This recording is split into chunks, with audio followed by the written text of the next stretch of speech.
Hello, everybody. Welcome back to Near Mint Condition, the home of collected editions. My name is Dom of X, second in command, at least for 99% of the time that I am here. Today, we're going to be talking about the creator-owned solicitations. So your non-big two, so companies like Image and Dark Horse, Fantagraphics, etc. But I knew that I could not be alone in this, at least for the last couple of months. Shannon is with me. How are you doing today? Fantastic and happy to be here. How are you doing? I am doing all right. And I'm also, again, glad that you're here. Glad that everybody else who is watching along too. I know that it is quite early for some folks, at least here on the West Coast. It is 9 a.m.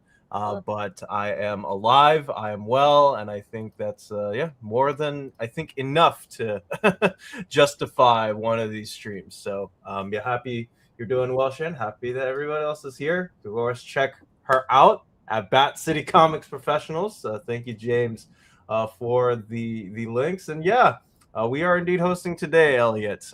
We try to get our good friend Lars, the Norwegian assassin, on, but he is on not leave, but he is out and about today.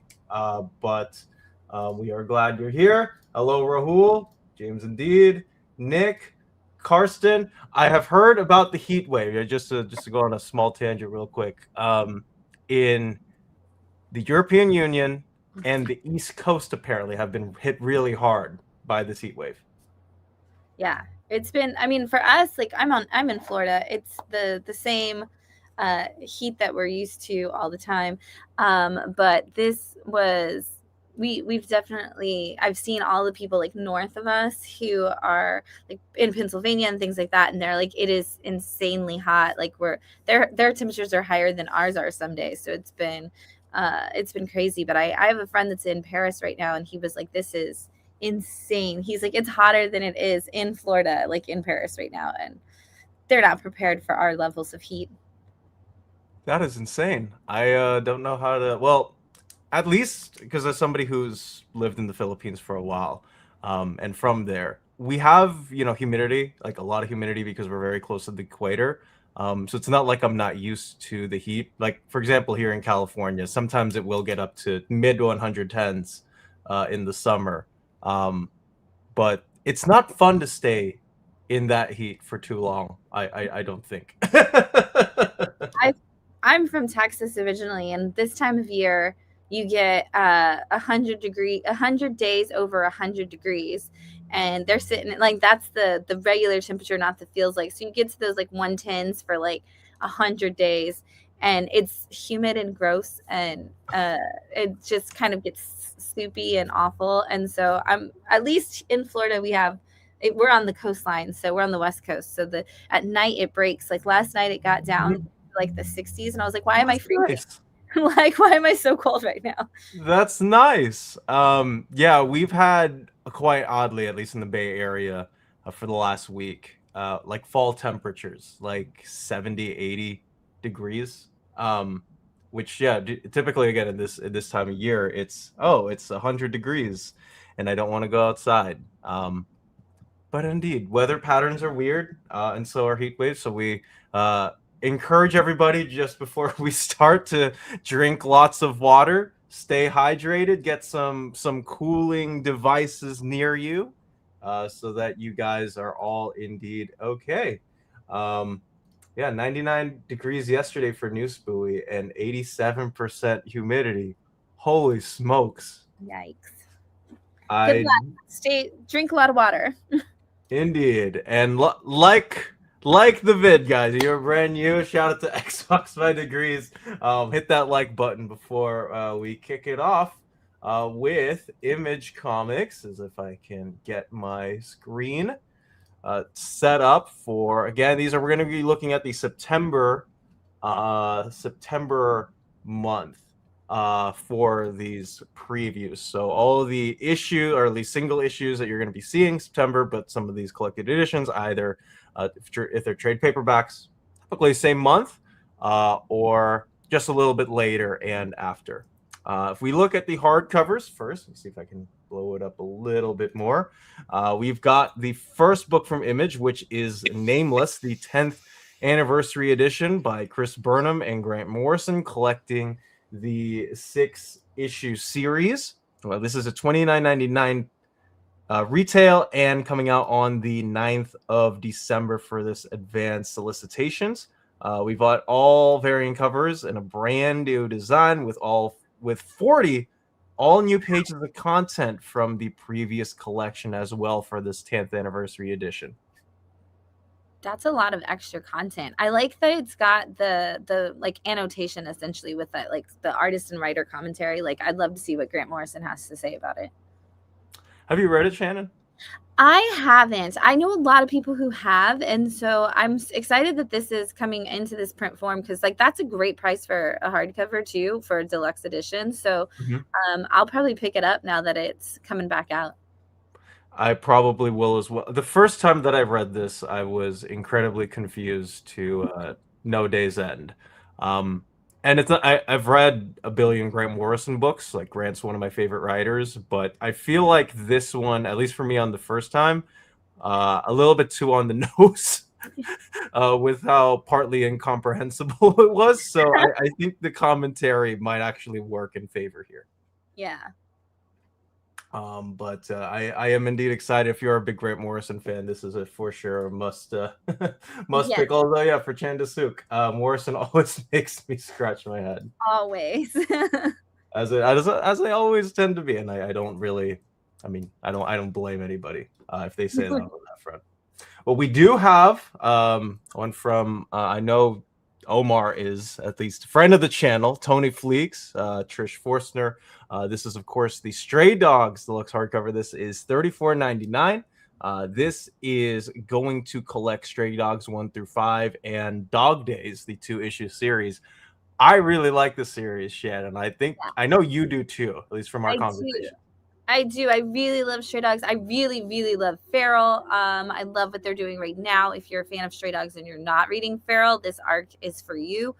But yeah, you could put out, like, Tony and Trish and Tone could put out as many variations of Stray Dogs as they wanted, and I think people would still want to collect them all, because it's such a good series.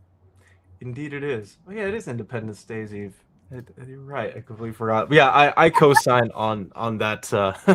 I co-sign on that recommendation. I feel like anytime Tony goes back to the animal of it, I feel like there's something there that he just has, like, with the magic of all these books. It was crazy because, Trish was talking about it one time. It was during local comic shop day last year. I did an interview with Trish for the experience, and she was talking about how, like, that was like her first big actual comic work.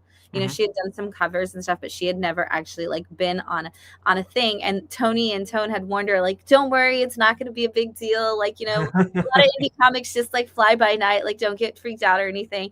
And then Stray Dogs happened, and it was insane. And she was like, I think you guys lied to me. Like, what is happening right now? Like, why is this so crazy? And she was so excited. And then they were like, oh, we're going to make Feral. And they were like, but lightning never strikes twice in comics. And then Feral has been insane as well. So she's just like, I don't know what it's like to make a comic that's not like a blockbuster. So, so cool. I can only imagine, at least, I think this would be great for a TV adaptation of some sort. Give me that animated, cool looking style that Trish has. And I'm sure that she will also be starstruck when she ever gets asked to be an executive producer or something. Yeah, if they do it, we need that Don Bluth style animation. Like, don't give us the new stuff. Give us, like, that old school style, because that was what Trisha's art looks so good as. I agree completely. Bunkmaster B. Didn't realize Stray Dogs was getting the hardcover. Hopefully Feral comes next, since maybe there's some crossover. ... We shall see. Yeah, I've read this, but not Feral yet, which is weird since I'm a cat person. Okay, Feral, this is my slow, like, move tangent for a second. Yes. Feral is extraordinary. It's like, because it's The Walking Dead with cats, but I don't know how Tony manages to make that so emotional and so like every issue, like even if like nothing happens, because Walking Dead, right? So you have your Yep. issue where like nothing happens, and even where like it feels like nothing's happening. At the end of the issue, Tony makes this cliffhanger that you're just like, what is going on? Why am I freaking out right now? What is happening? And so you're constantly on the edge of your seat in that book, and it's so well done. And if you like Stray Dogs, or even if you didn't read Stray Dogs, grab Feral because it's so good. Grab Feral because it's so good. I completely co-sign. Matt, hope you're doing well. Happy to catch you live. Thanks in advance on a fun stream. Might be good because things happen to cats. Yes, indeed. Things do happen to cats. They do indeed. They do indeed. We've got trade paperbacks also as well. The first book that we have here is Rom V and Evan Cagle on Decidium Returned, original graphic novel. This is a series premiere, a global epic. We've got 12 orphans chosen, bestowed with gifts, and taught to be faithless. This is the same team that brought us Dawn Runner and also New Gods, for anybody who is not counting. And this is going to feel a lot like the New Gods run. If you didn't catch it, there was a free comic book day preview this year. So if you have a local comic shop that still has free comic book day books, you might be able to pop in and check out that preview for it. Indeed, I am excited for. I will pick up anything Ron V does. He has my he has my stamp on. If he puts out a book, I don't care what it is. I will buy it. I will be there for it. But it's also been weird because like he hasn't been since the New Gods went on a partial hiatus. His name hasn't popped up much on, like, you know, we had the Resurrection Man book, but yeah, just not much since. Yeah, and this may be why, because this, I mean, if you're going for a full graphic novel length, there's a lot more that goes into that. So there is indeed. How many volumes do we think this is going to be, Shannon? I would say a minimum of 3. If I had to think Rom V style, either it's gonna be one and done, or it's gonna go like to at least 3. I think I could definitely see that. If they want to do more, I'm also going to be there for more if they ever decide to do so.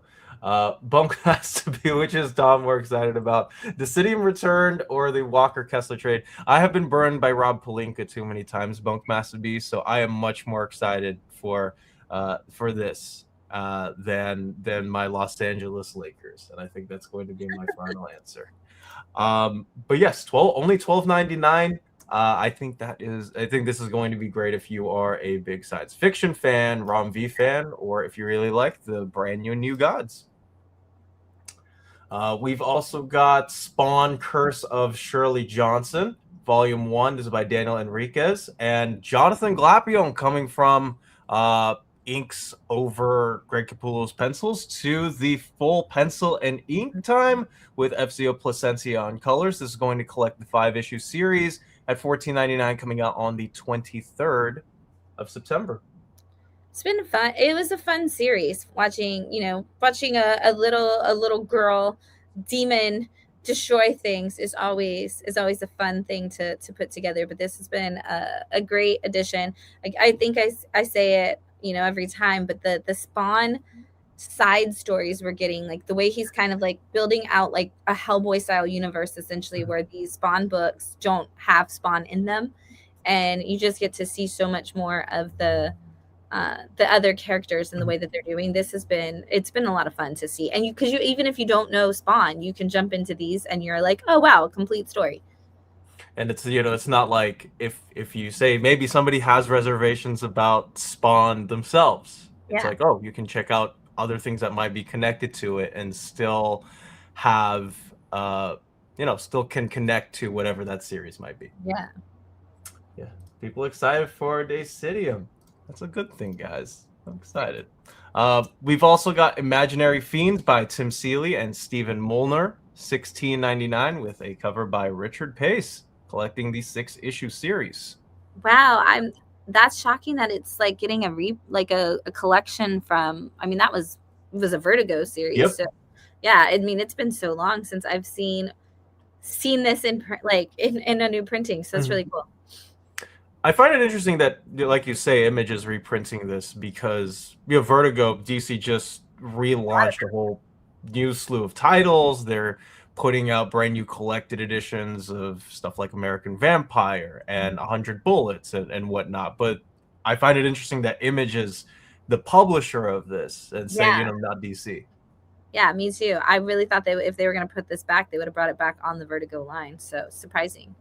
Indeed surprising. But if you guys are interested, yeah, $16.99 over at the Hands of Image and not under DC's umbrella.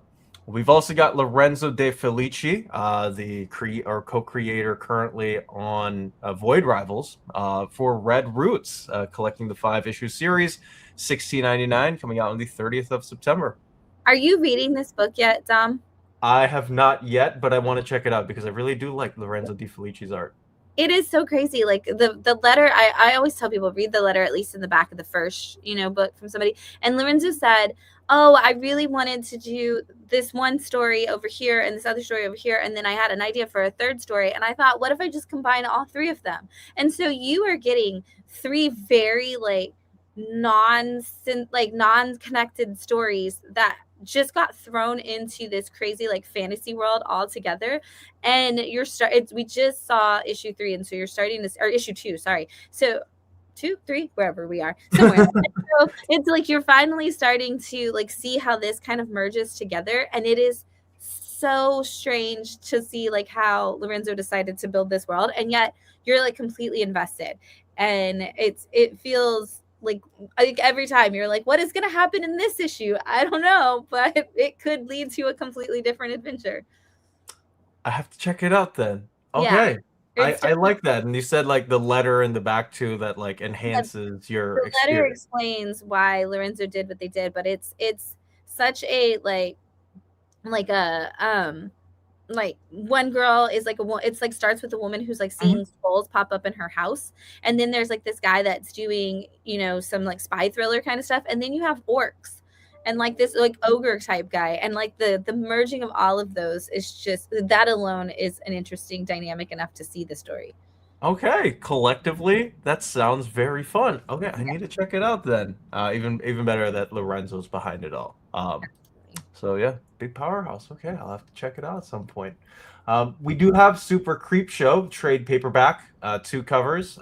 This is brand new horror anthology collecting Super Creep Show issues 1 through 5 and the special number 1. Rom V, Marv Wolfman, Jerry Duggan, Kieran Gillen, James Herron. Oh my goodness, LaShawn Isaacs. These are big names. $16.99, coming out on the 9th of September. It's a great blend of superhero stories and the Creep Show vibe. It's superheroes and villains getting their comeuppance, and it's great because it is so many big names and superheroes making those stories, so it kind of feels like the things they wanted to do to characters that maybe they couldn't. Okay, awesome. So yeah, if you're a big superhero fan, check this one out. We've also got from the Ghost Machine universe, the $1 Trillion Kid trade paperback. The names attached here are Johns, Tomasi, Peter Schneiberg, John Kayla's on colors. You got Francis Maniple co-writing. This is going to collect the Rockefeller 0, the Rockefellers 13, Hornsby and Halo 0, 14, and the $1 Trillion Kid issues 1 through 2. Money can't buy everything before a team who's got a lot of wealth or something behind that. The 30th of September for this one. That first issue of $1 Trillion Kid just drops, and I'm already so emotionally invested in this child. If anything happens to him, it's going to be devastating, but it's such a good story. It feels very Richie Rich, Blank Check, all that, at the very beginning, but then it's the thing that's bringing all of the Tomasi Maniple side of the Ghost Machine universe together, but also maybe a little bit more than just their side. But this is building out that expanded Unbelievables universe, and it's doing it in such a way that's just completely, you're immediately invested once you meet the $1 Trillion Kid, which is good because we're not usually invested in trillionaires. So that we could support. I think that's underselling it. Yeah, that was the nicest way to say that on the internet. That's fair, but if there's anything that I know about Tomasi, at least for me reading his comics for at least the last 15 years, it's always that he can find ways to invest you, no pun intended there, into a particular character, even if the story doesn't necessarily jive Yes. with you. And I love that it's also crossing over with some of the family portions, of the Ghost Machine universe with Hornsby and Halo, and also with the Rockefellers. Like that, I think is good decision on their part to push them in. And so many new characters to come. There's like maps in the back that are showing us where there might be some more unbelievable characters. So no, there's not already more than one trillionaire, but it's, we'll find a way to do something, I suppose, to this kid. But I'll leave it up to to Tomasi and Manifold to make sure that he's doing okay. We got Wayward Compendium trade paperback. This is Jim Zub, Zach Davison, Tamara Bonvillain on colors, and Stephen Cummings, $59.99. This is going to collect the entire 30-issue Wayward series. Have you read this, Shannon? I did not, and I'm so curious because 30 issues. That was a long run, so I'm curious what these people went through. Indeed, I feel bad because I'm reading Jim Zub's Conan in trade, and I love Jim Zub's Conan the Barbarian. I feel bad because I'm like, I have no idea what this series is about. Right. But hey, it's got Japan in it. I just came back from a trip to Japan. I might have to get this at some point. Right. That'll keep you immersed in living in Japan for a minute. That's right. That's right. Supernatural. Okay, you might have me sold on this, Jim. Wherever you might be. Is there already more than one trillionaire? Well, yes. There's Omar. Zub is great. I completely co-sign and agree on that. We've got G.I. Joe trade paperback volume 4. This is The Hunt for Energon. This is going to collect G.I. Joe issues 19 through 24. It's still Tom Riley. It's still Joshua Williamson, who is about to do a Legion of Superheroes run. We got Optimus Prime thrown in this one as well, as you might be able to see from the cover. Who would have known the G.I. Joe and Transformers world under the Energon umbrella would cross over within the 4th arc. But here we are, coming out on the 2nd of September, $16.99. We've also got a DM cover for this as well, if that is what you're interested in. Yeah, this has been a really fun run, and it's been a lot for Optimus. Like, he's definitely we're seeing a different side of Optimus in the Transformers story, and it's interesting to see the parallels that they're building with that in the Duke story over in G.I. Joe. So Joshua Williamson is definitely making me care more about those G.I. Joe characters that, like, even as a child of the 80s, I was right behind the G.I. Joe universe, and so I never really got into it. And this has been really fun to see so many people of different generations getting into. I think I can agree on that.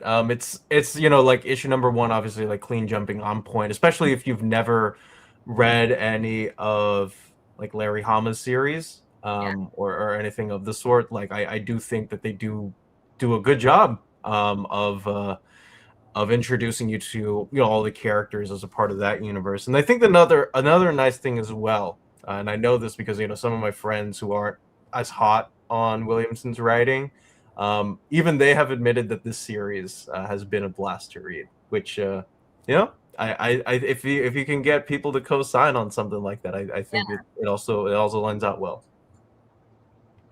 So if you are interested in Cobra and the Autobots somehow being together in one book, this might be the trade paperback for you. But we also do have a Real American Hero under Larry Hama's umbrella, along with a whole host of creators on a plethora of one-shots in volume 2 of a Real American Hero. And this is also $16.99. This is coming out on the 23rd of September, and this is going to collect G.I. Joe Real American Hero, SS Silent Mission Baroness 1, Firefly, Zartan, Copperhead, Crimson Guard, and a story from Yearbook issue number 3.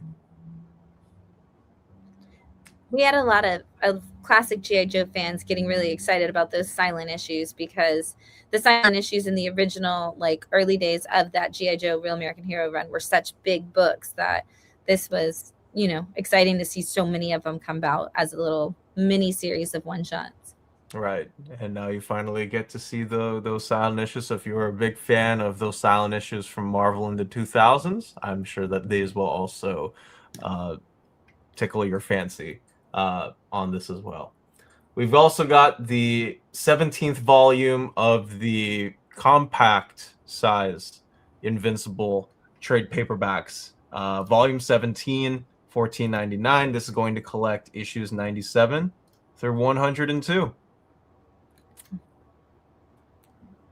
It's real rough for Mark around that time. I think that's underselling it is very underselling. This is around the time where parents come in, and like, this volume will be the one that I always have parents who are like, my kid watches Invincible, can I buy them the book? And I'm like, your kid needs to not read Invincible, probably in general, if they're under 10 years old, but definitely not around this time period. Like, they're always like, well, can they read a little bit of it? I'm like, well, they have to stop by like issue 30, but they can check out the first issue if you want.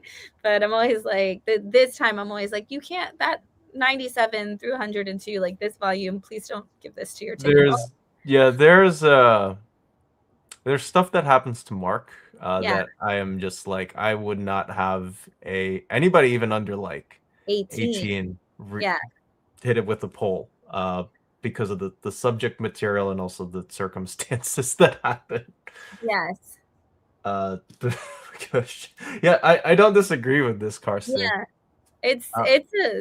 this is a lot. We see a lot of like middle school and like under like kids who are like, I watched it, and I'm always like, it's a very adult content like show, and even more so in the book. So I'm always, so now I'm like, oh good, this will be easy to point to and be like, this is not the thing. Yes, give them Kaya. I love Kaya. We love Wes Craig here on this channel. I agree with that. I agree with that. Common sense. See, common sense. That nickname fits the bill perfectly with your recommendation. Yes.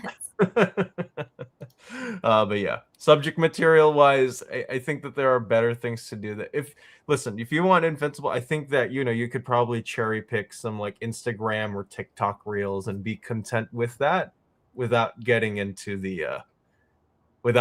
what happens. Yeah, in those books. So we move on. We've also got Battle Beast Volume 2.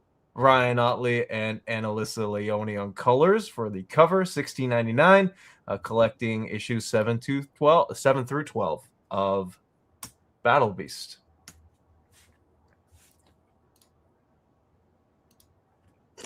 So if you're a big fan of Invincible, you got two here. We also been really popular, and it's been like, people are really, it's, I feel like that, like, if you're just, if you just want the violent, like, Rock'em Sock'em Robot side of Invincible, like, the Battle Beast story definitely gives you a little bit more of that in new stuff to the world. It's been fun. It has indeed.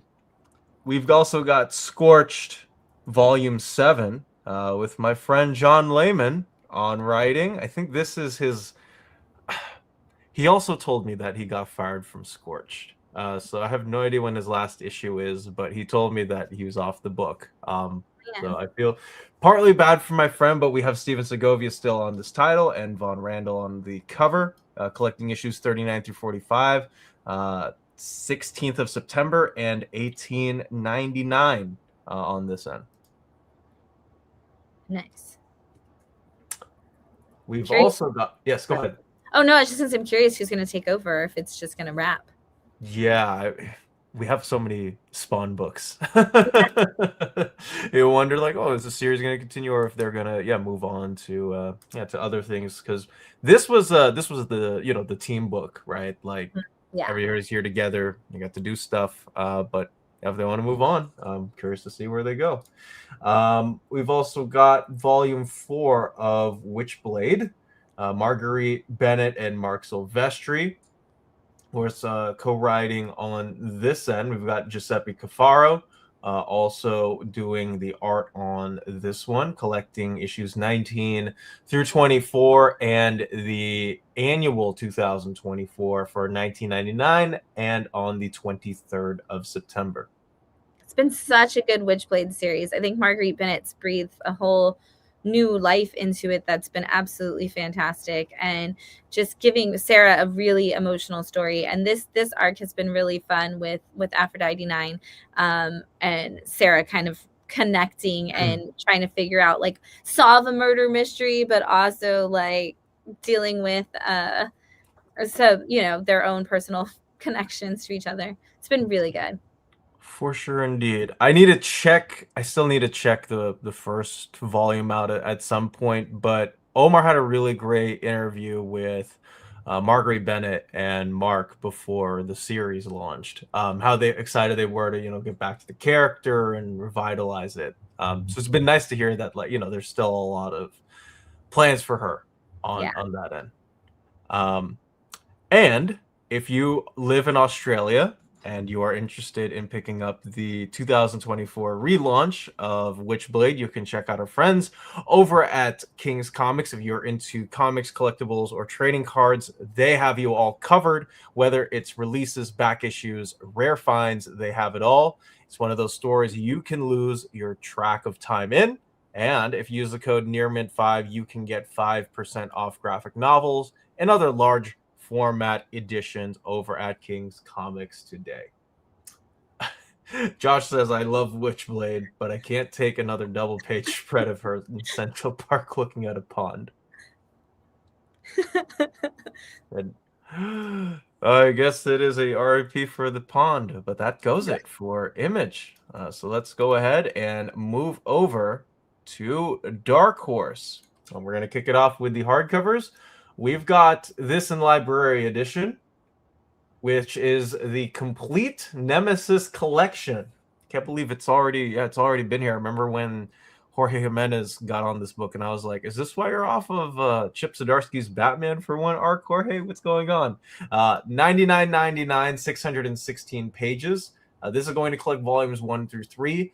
Big Game, which is the cover that you see there by Jorge Jimenez, and also Nemesis Forever. Yeah, Pepe Larraz and Matera Scalera, Valera Gia, and Giordano. Oh, those are big artist names. At least, quite recently. Yeah, for sure. So yeah, if you're a big Pepe Larraz fan, you want to see what he's doing, you can check that out. We've also got Volume 4 of Empowered by Adam Warren. This is one of the only books that are typically out of my realm that I checked out, because my manager at my comic book shop told me to read this because he said that it was hilarious, apparently. $59.99, 680 pages. This is going to collect volumes 10 through 12 of Adam Warren's Empowered. Is this a decent seller at your shop, Shannon?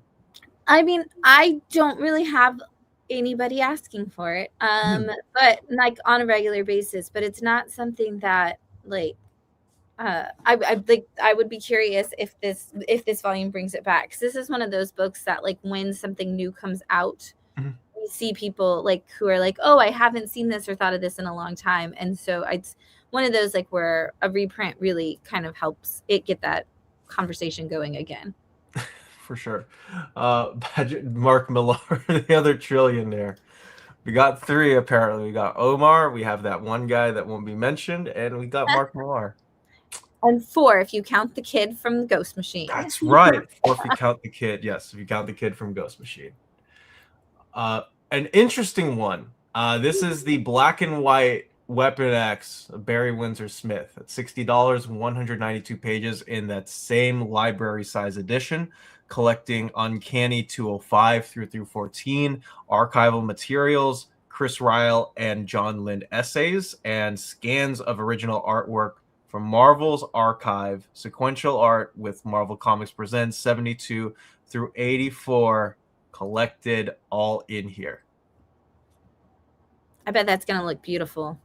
I can't wait to see it. Yeah, this is one of the, even as somebody who is not as hot on Logan as a character, perhaps to some other folks, I absolutely love this storyline. I love Barry Windsor Smith Interesting. and everything that he's done for art and the industry. This is one of my favorite Logan stories ever. And in library, that is going to look tremendous. It's gonna I look can really nearly good. guarantee it for sure. And I'm curious because it says it's the first of a series of deluxe reprint collections featuring classic storylines in black and white. So I'm really curious to see what else they're gonna do. I guess this is one of those moments where we need Omar to chime in and tell us all of the details.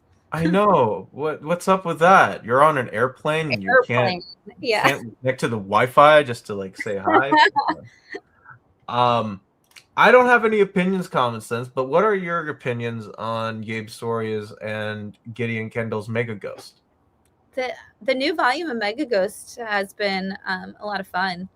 That's coming out right now, but I'm definitely curious to see what Common Sense has to say. For sure. Yeah. Getting this, Omar can afford. I never said that, Josh. I'm not even gonna, just so that I'm not unquoted. I'm not gonna repeat that sentence. Yeah, weird how many Marvel books are now printed by other than Marvel. Yeah, they're licensing stuff out. Other publishers are doing it, which is weird because like I get the artist editions that Scott Doombier has been doing and wanting to preserve the original comic art and relaying it to the super ultra collector. But DC, they have like a bajillion different formats and ways that they're putting out stuff now. Marvel, I mean, we've seen Abrams do books, Dark Horse do books, IDW on some ends doing books. I find it weird because I'm like, Marvel could totally do that if they wanted to. And maybe it's easier to not have to do it and to just license it out. Perhaps indeed. Maybe the Disney execs looked at it and said, "Hey, we can save 10% if somebody else prints out this book other than us." I don't know. I don't know what the reasons are for. Hey, Omar already knows. I promise you that he and I have had that conversation a billion times since I started working for him 2 years ago. Yeah, this is a library edition, Artful Vandal. So if you are a big fan of the library editions, that Dark Horse has been doing, this is going to line up quite nicely next to yours. So that is that for Weapon X. Yeah, I'm really bummed out. I know that Omar would have loved to talk about this book. I know for that for sure. Absolutely.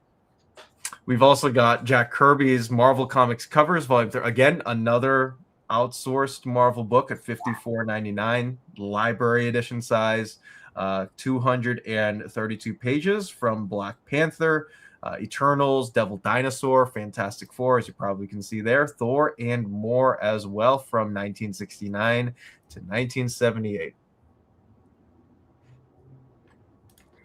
Man, I just love looking at Jack Kirby work. It's just so beautiful. I read through the DC Finest Fourth World When the Old Gods Die. The moment that got sent over to me because I had to do a video on the channel, and they have a completely brand new reading order for it with reinterpreted colors as well, and it is a lot better than when I first encountered it because they start off with New Gods 1 instead of Superman's pal Jimmy Olsen. So you're thrown into the conflict. I'm like, wow, this is absolutely amazing. I wish that I could I could be as cool on art and as cool conceptually as Jack was in his career. It's amazing, for real. Right. There's a reason he's the king. And that he is untouched. And I think almost everybody that you talk to in the industry would probably agree with that. Absolutely. We've got the library edition of Masters of the Universe Revolution by Kevin Smith, Tim Sheridan, Mindy Lee, and Daniel HDR, with a whole host of other creators as well. This is going to collect Forge of Destiny, Revolution, Revelation, and the Andra one-shot at $59.99, 384 pages for the 3rd of November for release. That'll definitely be one of those Christmas gift kind of books that comes out for people who are really hyped on Masters of the Universe this year after having that resurgence. For sure, and with the movie coming out real recently, I didn't watch the movie, but I know one of my friends did. He's a bit massive He-Man fan, so um, I'm sure that this is definitely going to strike up and line up with somebody's fancy for sure. Absolutely. Just takes line and time to. Hey, I can draw dinosaurs, Josh. I've been drawing dinosaurs since I was 5. Those are the only things that I can draw, but I can whip you up a good Triceratops if need be. I can't draw people, but I can draw hands. I did take one animation class in community college over the summer, and that was a lot of fun. So it's not like I don't have skills. Hey, You know, you're doing better than me. I can't draw any of those things that you just named. But you know, you could draw a stick figure, Shannon. That's better than the AI slop that we see nowadays. So Absolutely. One of my employee and friend Katie, she was like, we were at a thing the other day and the kids were like, "Oh, draw something for us, Miss Shannon." And I was like, "I can't draw." And they were like, "Yeah, draw a dragon." I was like, "I can't draw a dragon." And she was like, "Yes, you can." I was like, "No, I can draw a Trogdor. And he only comes in the night, so I can't draw him right now." And they were like, "What does that mean?" And I was like, "You'll get there someday, kids." Hey, listen, you got a big mind, you got a pencil. That pencil can take you places where no person can. There you go. You know, if any kid is watching, and you know, if you're not watching Invincible, hopefully, maybe, I don't know. I would encourage, if you want to, be an artist, get a pencil, get some paper, and draw the coolest thing you can. Yes. Indeed. Do we have to get to? I'll be at SDCC, Elliot. If somebody approaches and asks to draw whatever dinosaur they want, any of the 800 plus species that exist, I am more than happy to do so. Also, you're going to be at SDCC. We'll have to see each other in person then. I know. I can't wait. I can't wait. I can't wait. Even though it's a work trip and I have to do stuff for the big boss, I legitimately cannot wait to see you and, well, everybody else over at SDCC. Yes. I'm hype. My best friends are dinosaurs. Those things kept me sane when I was in preschool, kindergarten, first grade, second grade, and third grade. You know, but it got so annoying to the point I had like 50 dinosaur books in my library, if you even want to call it. And my parents told me stop reading and do something else, and I'm like, but why? These are so cool, you know. At least I'm reading. Anyways, that's besides the point. We've got Plants vs. Zombies Omnibus Volume 6, 248 pages, 1999, 24th of November is the release date for this one.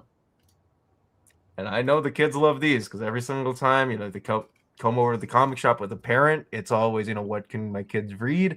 And one of the easiest, always the easiest sell were these Plants vs. Zombies books in the front. It's great for those kids who are like, I don't like to read, and you're like, I literally had a kid that said, I don't like to read, I just like Plants vs. Zombies the game. And I was like, hey, look what I've got. And he was like, I'll try it. And that's better than not trying, right? Yeah, that's all I can ask. Yeah, so shout out to the kid who had the guts to venture farther. Then yeah, humans are. Carson, this is something that Lobo would say. We need to get Scotty Young to put that in dialogue for whenever the next Lobo issue comes out. Yeah, you can still buy it on, you know, like it's available on the App Store. I can check my phone right now. Let me see if I can. So Google Play Store. Playing it, yeah. Plants versus. No, I don't want to download Chat GPT. Yeah, you can still get it. It's there. Karsten Lobo. Okay. You got to change that nickname, Carson. You got to change that nickname. We also got Mike Mignola. We were mentioning this a little bit earlier. or at least cameoed anyways. But this is Uri Tupka and the Devils, Another Story from Lands Unknown, a Mike Mignola written and illustrated standard size hardcover with Dave Stewart on colors and Clem Robbins on lettering. $24.99, 104 pages, collecting, well, this story, and coming out on the 17th of November. Yeah, and this says that it's the follow-up to Bowling with Corpses, Mhm. which was such a huge book when that came out for us. Like, we had so many people who were just like, oh, I didn't know it was coming. Like, can we get it? And I was like, not now. Like, that book went in so fast. Like, they definitely need to put that one back out when they put this out, because people are still coming in all the time asking for Bowling with Corpses. It's a Mike Mignola book, right? Whenever he's I feel like whenever he's drawing, you have to be there. You have to.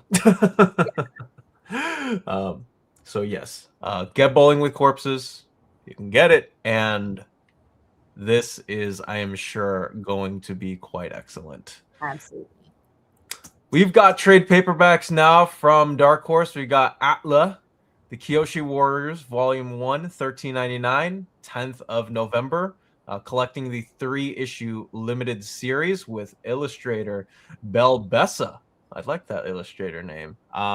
We've got the new season of the live action TV show coming out recently. Has your shop gotten a part influx of people watching the show and asking for stuff like this? I don't know if it's actually coming from the live action show. We constantly have people who are looking for Avatar, like constantly, kids, teens, adults. Like, there's always somebody. So this series has been a big hit for us, because people are excited that there's actually a floppy of some Avatar stories right now. But yeah, it's been, we can't keep anything Avatar in stock ever. That's a good thing, which means it's a cult fan favorite for a reason. It's weird. I grew up watching that. Like, that was a show that I watched when I was a kid, and still getting to see people have so much love for it, years after. Like, hearing people say, like, hey, I really love Toph as a character. I'm like, oh, Toph's your favorite character too? Like, stuff like conversations like that make me happy, because I guess it partly validates my childhood. And the kids are still watching the animated, and they're constantly coming in to talk about the animated, and it's so cool, because it's one of those moments where you can, like, the kids are like, do you even know this? And you're like, oh my god, I know so much about this. Let's sit down on the floor and talk about it for an hour. It's great. Indeed. Yes, indeed. So yes, if you love Avatar, there's a new book for you soon. Yes. We've also got a new Dark Horse manga. This is Banba Vampire. It's a lot of bands. Volume 1. $13.99, 208 pages. Now a Netflix animated series. Steve Dutro, Kumar Siva Subramanian is also translating this. So if you love yaoi like I do, check this out. We've also got Cat Plus Crazy, Volume 5 by Wadaru Nadatani, $12.99, 184 pages. I feel like these always pop up every now and then on one of these solicitations. So $12.99, 184 pages once again, 24th of November on this one. Always cute. Always indeed. Cyberpunk 2077 Chrome, we got Doug Wagner. And Tommaso Benato with Rico Renzi on colors, $19.99, 104 pages. Also coming out on the 3rd of November for this one, collecting the 4-issue series. I did not know Doug Wagner was writing that. I never cyberpunk anything, and so I don't pick these up as often. But I mean, Doug Wagner on it. I might have to check out what he did with this story. I have to too. Yeah, I had no idea that this was this was even a thing. I was gifted the video, like I have the video game on the PC that I'm streaming for right now, from a friend who Secret Santa it to me for the holidays back a couple of years ago. I just never had the chance to play it. But one of my best friends, he swears by these games all the time, told me like, oh, 100% enjoy it, and I'm just like, I'll get to it, and I get to it. So weird, like I have the game but never played it. So yeah, if you're a big 2077 fan, I'm sure that you'd enjoy it. You've also got the fourth omnibus of Empowered in trade paperback at $34.99. So if you prefer it in trade, I'm sure that this will also satisfy you, or if you want it cheaper on that end as well. Same contents. We've also got FML Volume 1 by Kelly Sue DeConnick, David Lopez, the same creative team that brought us Captain Marvel back a decade ago. Can't believe it's been a decade plus. This is going to collect FML 1 through 8 and bonus concept material. Which is such a good book. It's, Kelly doing what Kelly does and putting all those, like, putting a monsterific, like, zine style spin on a story really of like her and her child and everything that they've kind of gone through. And if you didn't read it, it's so good. I hope all the back matter from the comics actually gets collected, because it was really cool back matter of like really giving it that zine feel. So I hope, and I'm sure she will, because that was like a big part of the story. And the end of this first volume, the letter at the back of that actually teased that Kelly will not be writing volume 2, and Matt will be picking it up. So Matt Fraction will be writing volume 2 of FML. So Batman writer, Matt Fraction. Kelly. Whoa, okay. So it'll be the other, like, since this kind of focused on Kelly and their like teen child's relationship and the things that they like, and then of course morphed out from there. The volume 2, it sounds like it's going to be about the dad character, which is and the other child, and some crazy adventures for them to go on. But like, this is in no way, shape, or form like just like a memoir and autobiography. This is like monsters, crime, murder mystery, like rock band, like kids trying. There's so much in there. So no matter what like genre you're looking for, you're probably going to find something in there that will entertain you. I like that low key. And same with Matt going from a different perspective than Kelly for other characters. That actually sounds legitimately cool. Yeah, maybe it is a great thing that Batman is doing as well as it's doing, and that Matt's back writing comics. It feels like that's awesome. So good to know. Good to know. I did not know that. We've also got Invisible Kingdom in omnibus format. By omnibus, they just mean compendium style, like trade paperbacks, in the same way that they've been doing Hellboy. For those that trade paperbacks, same here. $29.99, 424 pages, collecting the entirety of Invisible Kingdom. Nice. I love G. Willow Wilson.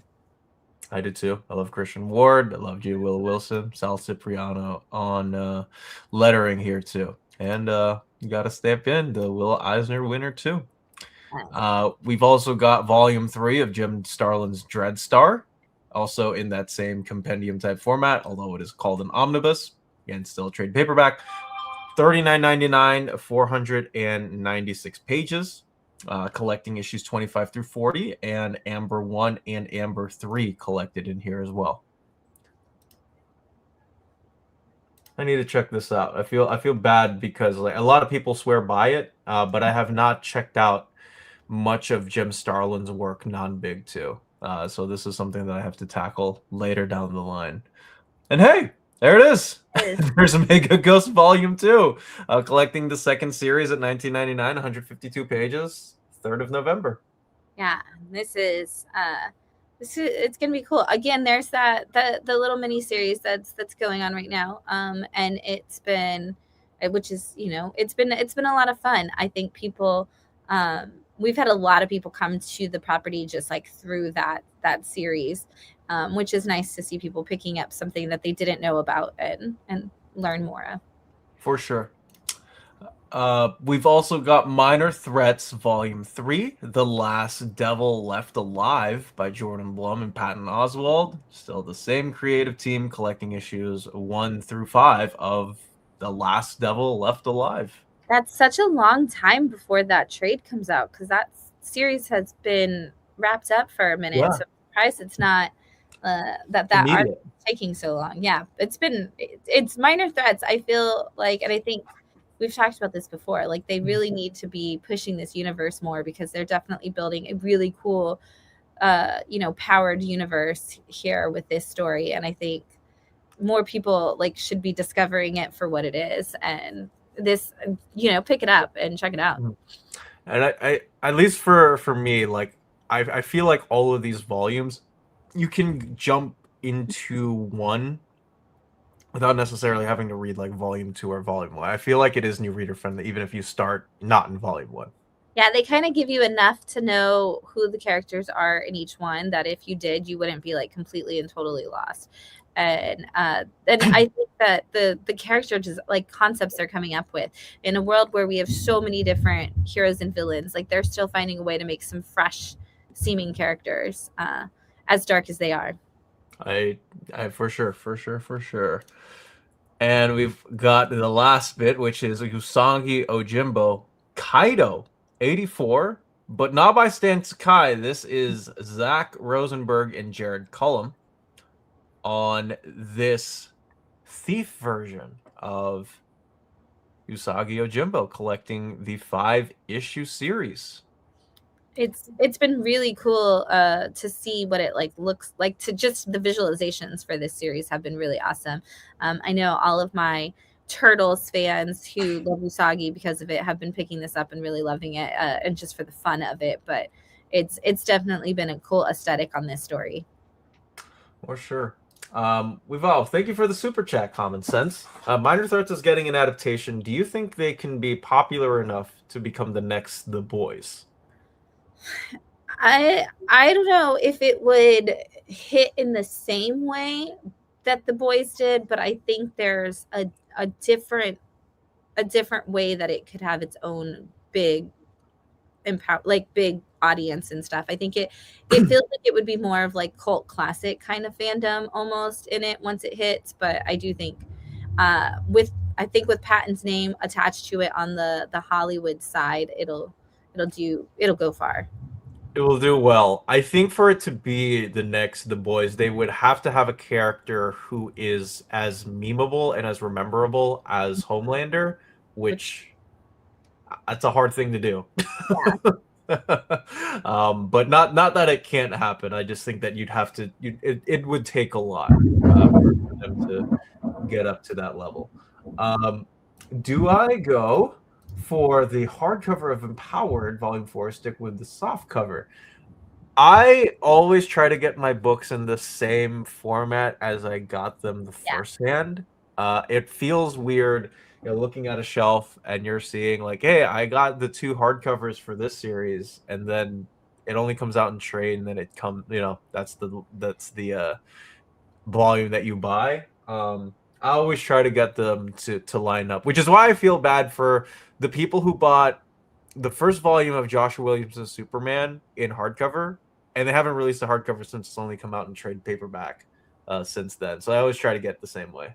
I collect novels, and I have like most of my life, and that's a big thing in like the young adult novel market. Is the first 1 or 2 will come out in hardcover because they like are putting all that into it, and then 3 through 6 will only come out in paperback, and you're like, now I have to go back and find paperbacks of the original, so that, and then they don't match, or they change the cover design. Changing the cover design on books halfway through printings kills me. I don't know why they do it, but every time I look at the shelf and the spines no longer align, it kills me. No, for sure. I feel the same way when they do say it goes to an adaptation of, like whether it's on Netflix or Prime or something, and then they use a Netflix cover. Yeah, I'm like, man, I feel bad. Like I want to see comic art here. I'd rather do that, but I always try to line up the same way. News Spooey, if that answers the question. Yeah. So we move on to Boom Studios. No hardcovers here, just trade paperbacks. We've got Baby Garfield, issues 1 through 4, $14.99, 144 pages, coming out on the 3rd of November. Does he eat as much lasagna as regular?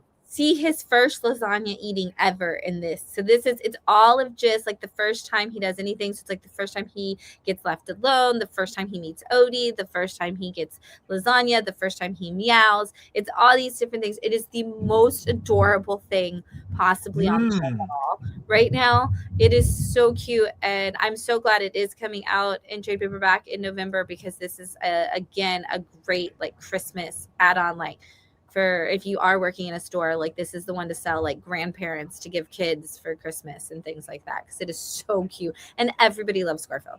Everybody loves Garfield, and the fact that this is adorable, I think, should give more people a chance to send it to another person just on the on that offhand recommendation. I love it. Oh man, that's cute. That is indeed a dude. We've got The Expanse: A Little Death by Andy Diggle and Francesco Pisa with Wes Chatham. 1999, 128 pages, collecting the 4-issue series. Yeah. This follows up Dragoontooth, so you will need to read Dragoontooth before reading this. As a heads up there.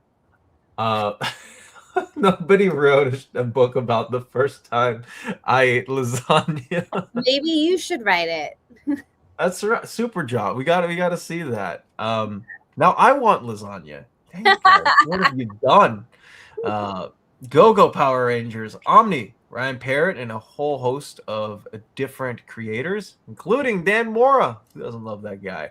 This is going to collect the entirety of the Go-Go Power Rangers series, along with the Forever Rangers and Back to School one-shots. Nice. Yeah, my friend, if you are a big fan of the Power Rangers comics and or TV show and or series, I would suggest to check this out. It's also cheaper than the Go-Go Power Rangers hardcovers, if that is a route that you're also considering. And I believe, that is Dan Mora art. So if you want to see early Dan Mora art, never a better time to check it out. We've also got Clive Barker's Hellraiser in omnibus format. To get trade paperback, 528 pages, $39.99, collecting the entirety of Hellraiser and the annual #1. I think there's going to be a lot of people excited for this, because this is one of those comic series that people come in and are like, why don't, like, do you have the Hellraiser comics? And we're like, it's so hard to find like those kinds of horror comics in general. And this one, like, it's like, no, I had the Hellraiser comic for 2 seconds and somebody found out about it and they bought it. Like, so this will be really great. And that's a great, like, $40 for that compendium style book is going to be great. It is. So it's a lot cheaper on your end, so you don't have to worry about, I got to fork like $120 over the span of like 2 hardcovers or something. So yeah, that will be nice.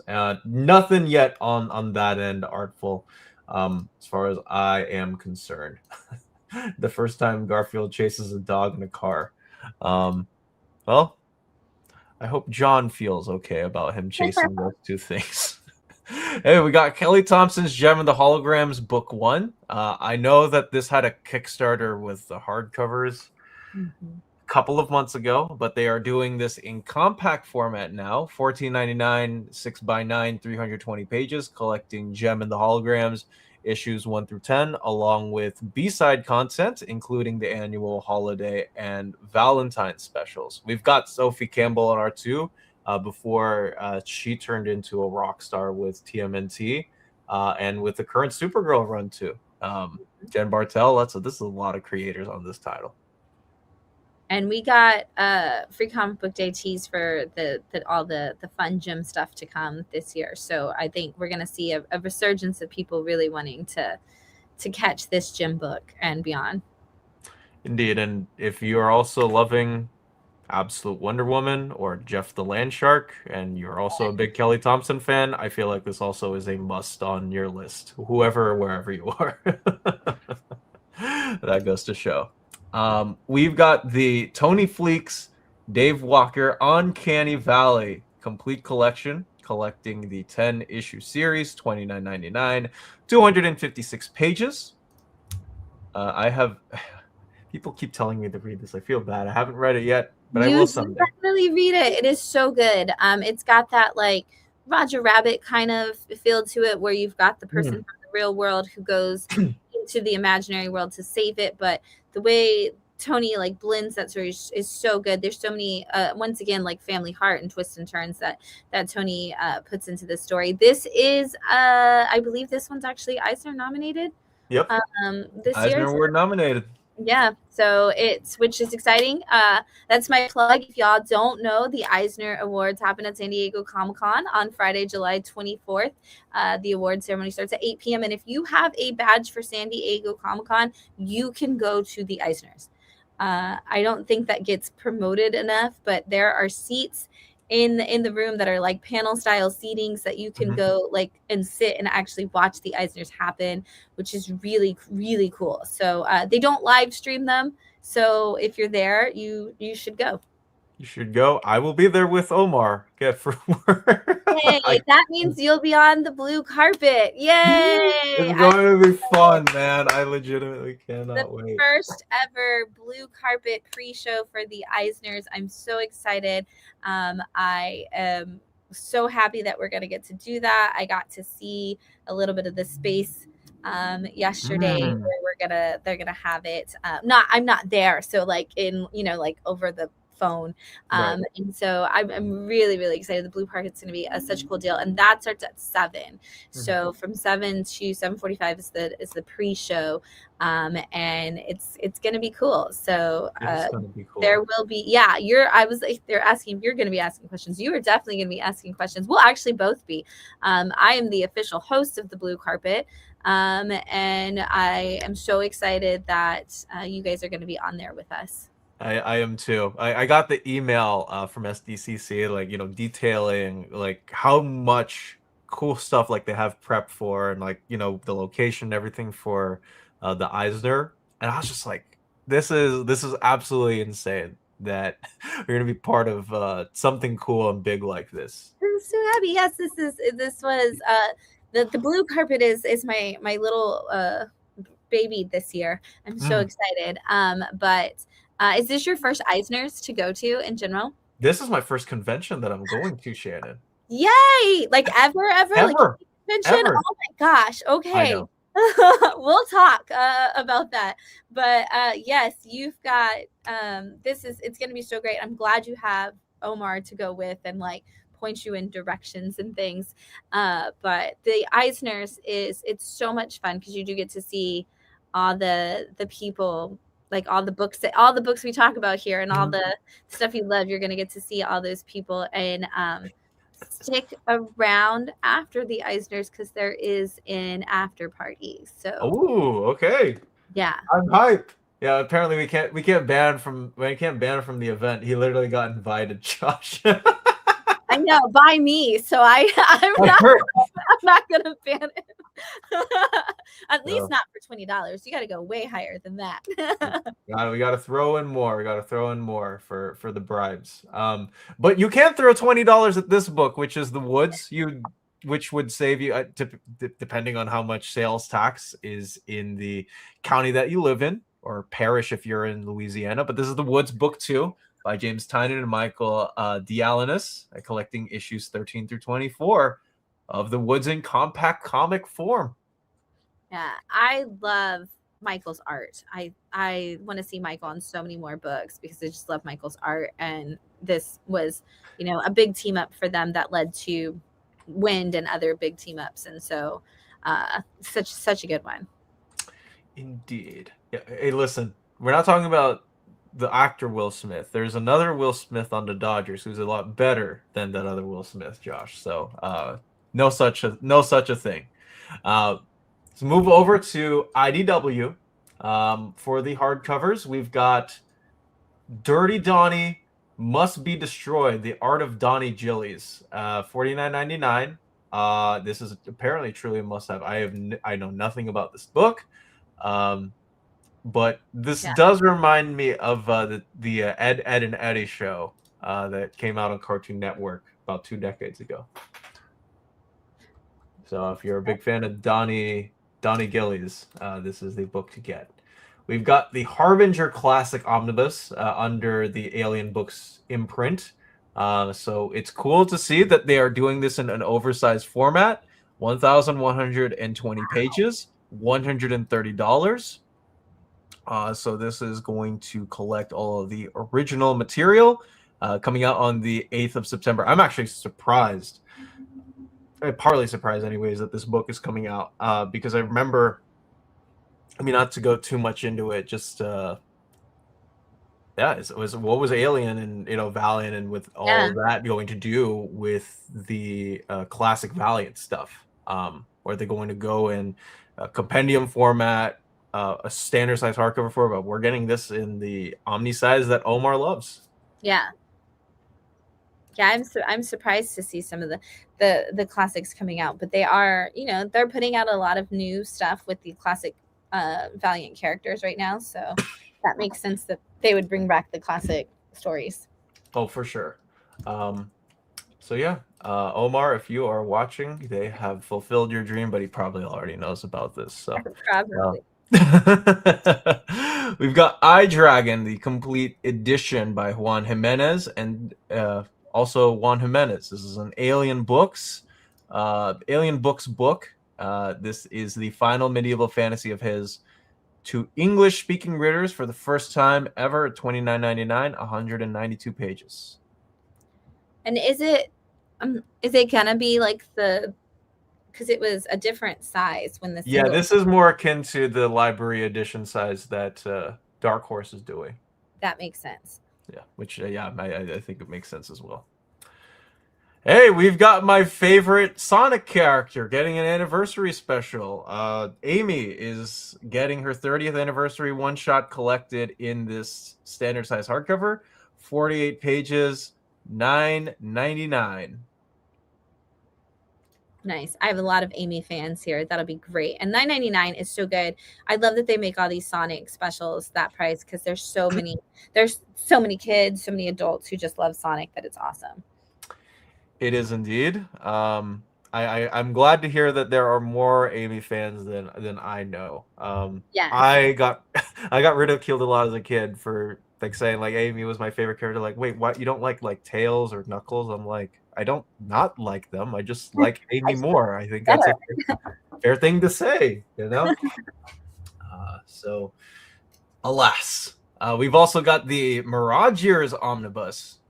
So in Omnibus in name for TMNT, Volume 1, $150, 7x11, 808 pages, collecting issues 1 through 7 of Tales of the TMNT, Volume 1, Survival Game, The Untitled Nobody Story, Spinal Tapped, Tales of the TMNT, wow. Volume 2, 1 through 11, and Tales of Leonardo, Blind Sight 4-issue series. That's going to be amazing. Yeah.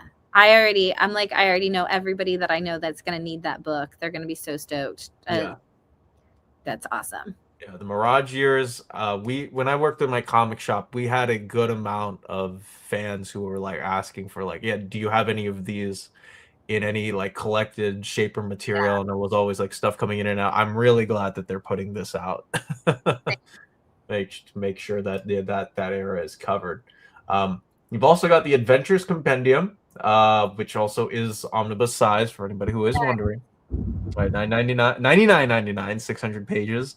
And this is coming out on the 17th of November. And this is also going to collect TMNT Adventures 27 through 37, or 27 to 35, If a Tree Falls from the TMNT Adventure Special 1, Lassie Serpent from TMNT Adventure Special number 1, all of those other specials that you see there below, along with the 24th through 27th issues and the April O'Neil 3-issue series. This is a big one. Again. Yeah. Archie, awesome. Yeah. Go ahead, sorry. No, I just said that's awesome. Like, and it's a deluxe oversized hardcover, 575 pages like of content. Like, it's gonna Archie comic stuff too. Yeah. And the Archie stuff, which everybody loves. Indeed. So a reading experience like never before is how they're selling it, and you will be able to get that, well, in 4 months. I can't believe I can't believe it's already July though. Like it feels weird. It was like it was January yesterday. It's so true. And June went so fast. I agree. I mean, I was in Japan for a week, and I'm like, I've only been here for a week, and I have to go home now. What? Like, crazy. Seriously. Crazy stuff. We've also got the 35th anniversary of Secret of the Ooze, TMNT. $9.99, 64 pages, collecting the 35th anniversary of the TMNT movie graphic novel adaptation from 1991. Nice. The adaptations, bringing back the adaptations of the movies, that's so good because again, all the people who love those movies are hunting for those books, and $9.99 is a great price. So Indeed, it is. Yeah, it's so they're taller. They're taller and a little bit wider, James. Like I think I remember making the mistake that because I remember selling the first of those quote unquote compendiums at my comic shop, and I was like, are these like the regular standard size art? But no, they're the actual oversized books. But it is cooler that they are not standard size hardcovers. I think is really all I'm trying to say, James. But thank you for the correction on that, my friend. I really appreciate it. My favorite. Okay, super job. No, come on, man. Come on, come on, come on. Trade paperbacks. We've got Baddocks Volume 1. This is a manga from Alien Books. Then this is a debut series from Toriumo and Takeda, getting their first shot in. So this is $12.99, 224 pages. And this is a mob going up against a person with the family. So if you're a big fan of the mob, check it out. Book Tour Book 2, A Lack of Alibi by Andy Watson. Compact-ish size, $24.99. Standalone sequel packed against the first Book Tour book. 6th of October for this one. I like the concept. I definitely need to check that out. I love that cover too. Yeah. That's what my house looks like most days. That's what my office stacks the books. Yeah. looks like right now. So I get it. We've got Forever by Brian Brown, 1999, 148 pages. Ooh. This is a temporary glitch in this plausible future from award-winning graphic novelist Brian Brown, and apparently this is uploading your conscious to some sort of app. If you like what could happen between relationships on the onlines, check this one out. Right, that's only going to end bad and probably very sad. Like, probably indeed. We've got Godzilla in a poster book, 1999. Just 44 pages, so much akin to some of the Archer posters that I have behind me. So this is a 10 and a half by 16, 29th of September. This is going to be in your nice. If you're a big Godzilla fan, you want some posters to hang up in your room. Absolutely. It's going to be gorgeous. Indeed. Lock and Key, Crown of Shadows and Keys of the Kingdom, part of the IDW Classics collection, $13.99. So it's in that compact size. This is going to collect the third volume. This is going. What is this going to collect, actually? The first volume apparently includes Welcome to Lovecraft and Had Games. Third volume will include Clockworks and Alpha and Omega. Yeah. This is 3 volumes to condense all 6 volumes. So, yeah. It's just the 2. Okay. So if you're a fan of this format, or if you want to get Lock and Key on to go, this is the way to head out there. Return to Sleepy Hollow by Casey Gilly and Savannah Meyer at 1999, 128 pages. This is going to collect Return to Sleepy Hollow issues 1 through 5. I am very surprised that this is taking this long to come out because we're already on another Sleepy Hollow series. And I thought that they would make sure, you could get butts. But yes, this is a sequel to the Tim Burton movie. And so it takes place 15 years later.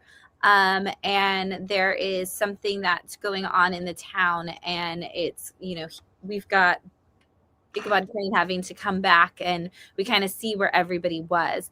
It's really good. I had a lot of people who picked it up who didn't see the Tim Burton movie, and so they were able to actually just jump in if you know like the concept of the headless horseman, which it doesn't really actually pertain to. It's a completely different set of murders that are going on that Katrina is working to deal with.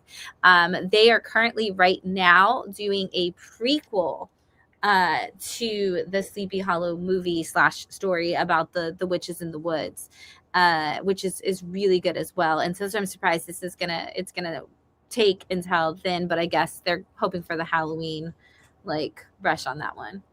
Right. So about a month-ish before Halloween, but if you are trying to find somebody who perhaps, wants to, is either a fan of the original Tim Burton film or just wants something spooky, vibey. Yeah. Easy sell.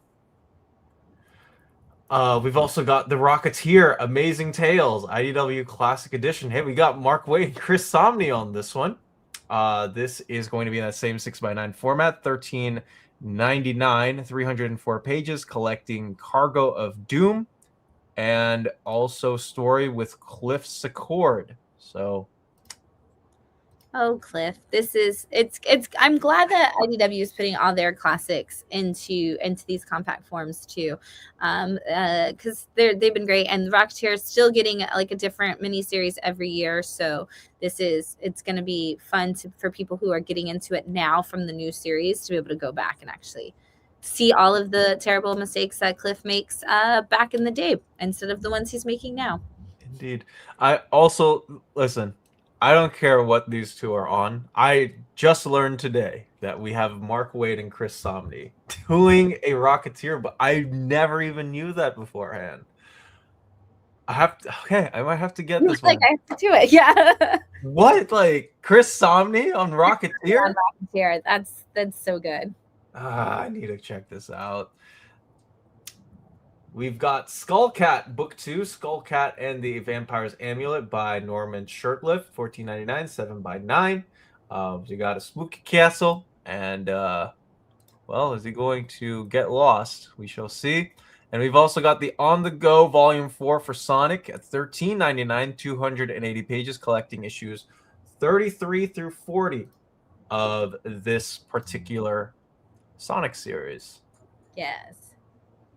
So shout out to the bad guys. Star Trek Lower Decks, Second Contact, Volume 3. Tim Sheridan, so the same creator who was on the Alan Scott Green Lantern book from the New Golden Age, and Vernon Smith at $19.99, 144 pages, collecting issues 13 through 18.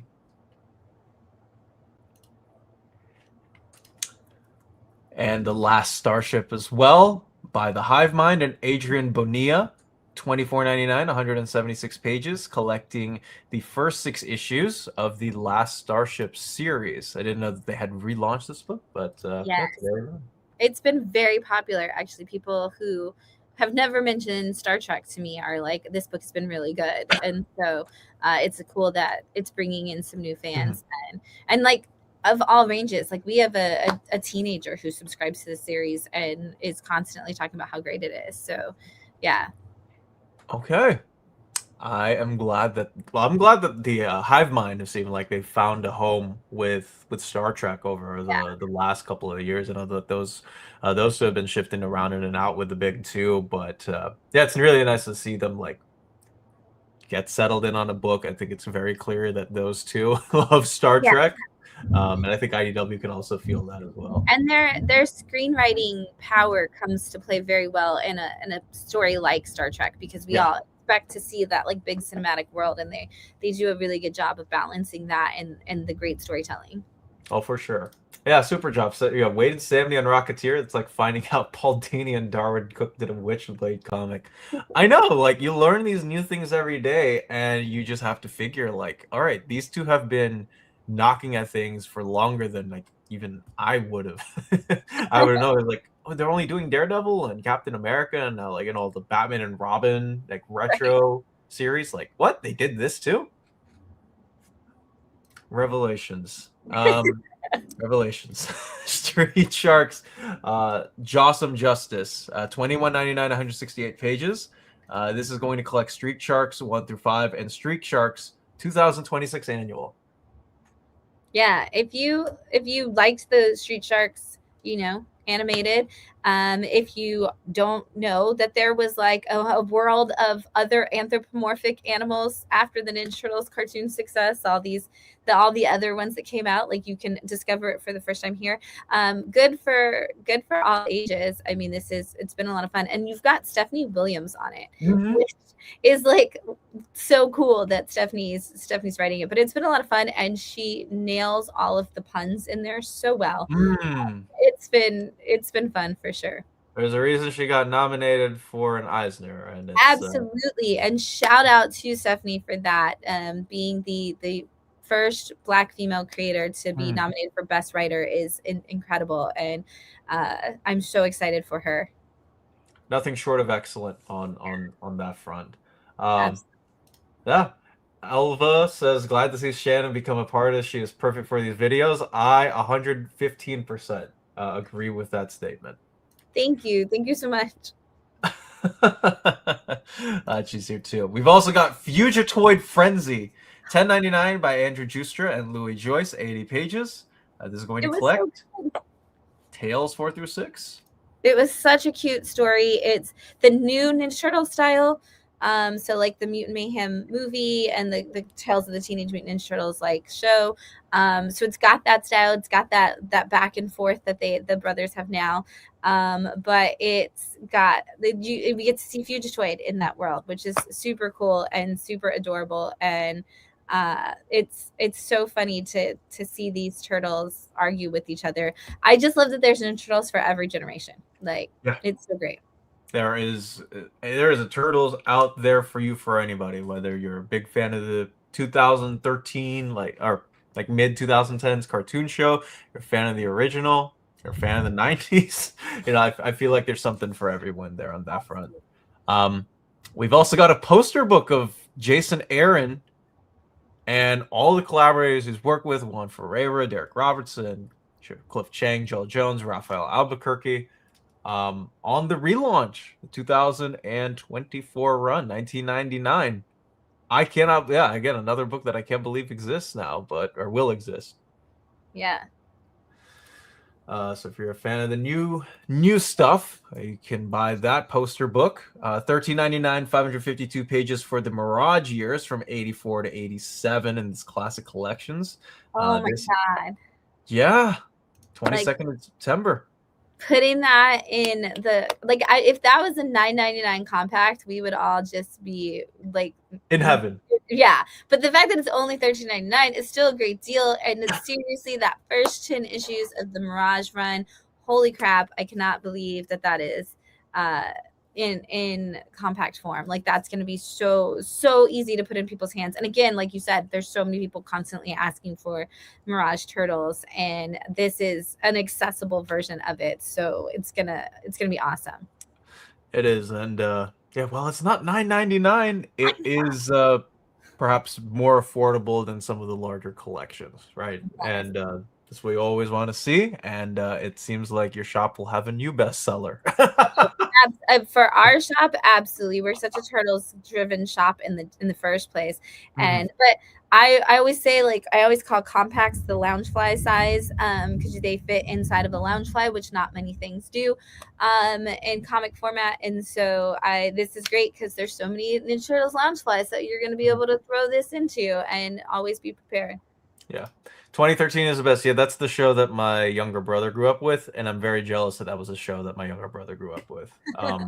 At that point, I was watching regular show, Steven Universe, Gumball, and Adventure Time on Cartoon Network. That was me in my cartoon era at that point in my life. We got a lot of Turtles. We got Turtle Power Pack Volume 4, $8.99. 104 pages for this one. See, if this was $8.99, I feel like throwing my hat there. But this is coming out on the 29th of September, and this is also collecting Archie Comics TNT Adventures 20 and Rise of the Teenage Mutant Ninja Turtles in the reunion special, and for those about to rock. Nice. So that does it for IDW. But if you live in Canada and you want yourself a copy of TMNT, the Mirage Years from 84 to 87, check out our friends over at BD Cosmos, the Canadian leader in graphic novels, who have a physical storefront in Montreal, Quebec. 25% off your order of $99 or more, and free shipping at every order, $250 or more, just as long as you live in Canada. They are offering. And if you let them know that we sent you, you will be added to a monthly gift card raffle for both returning and new customers as well. BD Cosmos, the Canadian leader, something in Canada. Hey, all right. I couldn't do the whole Melanie thing. I keep forgetting the jingle midway, but I hope that people were indeed satisfied. All right, let's move on to Dynamite. Oh, I can't do the Omar voice, but those are the September solicitations on Dynamite's front. We're gonna kick it off with the hardcovers. We've got Amanda Deibert's and Alessia Petillo's Disney Tim Burton's The Nightmare Before Christmas, The Hour of the Pumpkin Queen hardcover, the graphic novel, 9th of September for this one. It's a new story, apparently. And is this completely new, or is this, this is based on the novel? Okay, so because the novel has been a really big fan favorite, and so I'm glad that it's getting it's gonna keep going, like, and get other adaptations, because this will be good for sure. So brand new graphic novel there, as we detailed. We've got volume 2 of DuckTales by Brandon Montclair and Tommaso Ronda, $24.99. This is your Scrooge McDuck 23rd of September stories. That's what I have, at least on that front. Nothing on issues collected, but I'm sure that they collect issues 7 through 12. On that end. We've also got go ahead, sorry.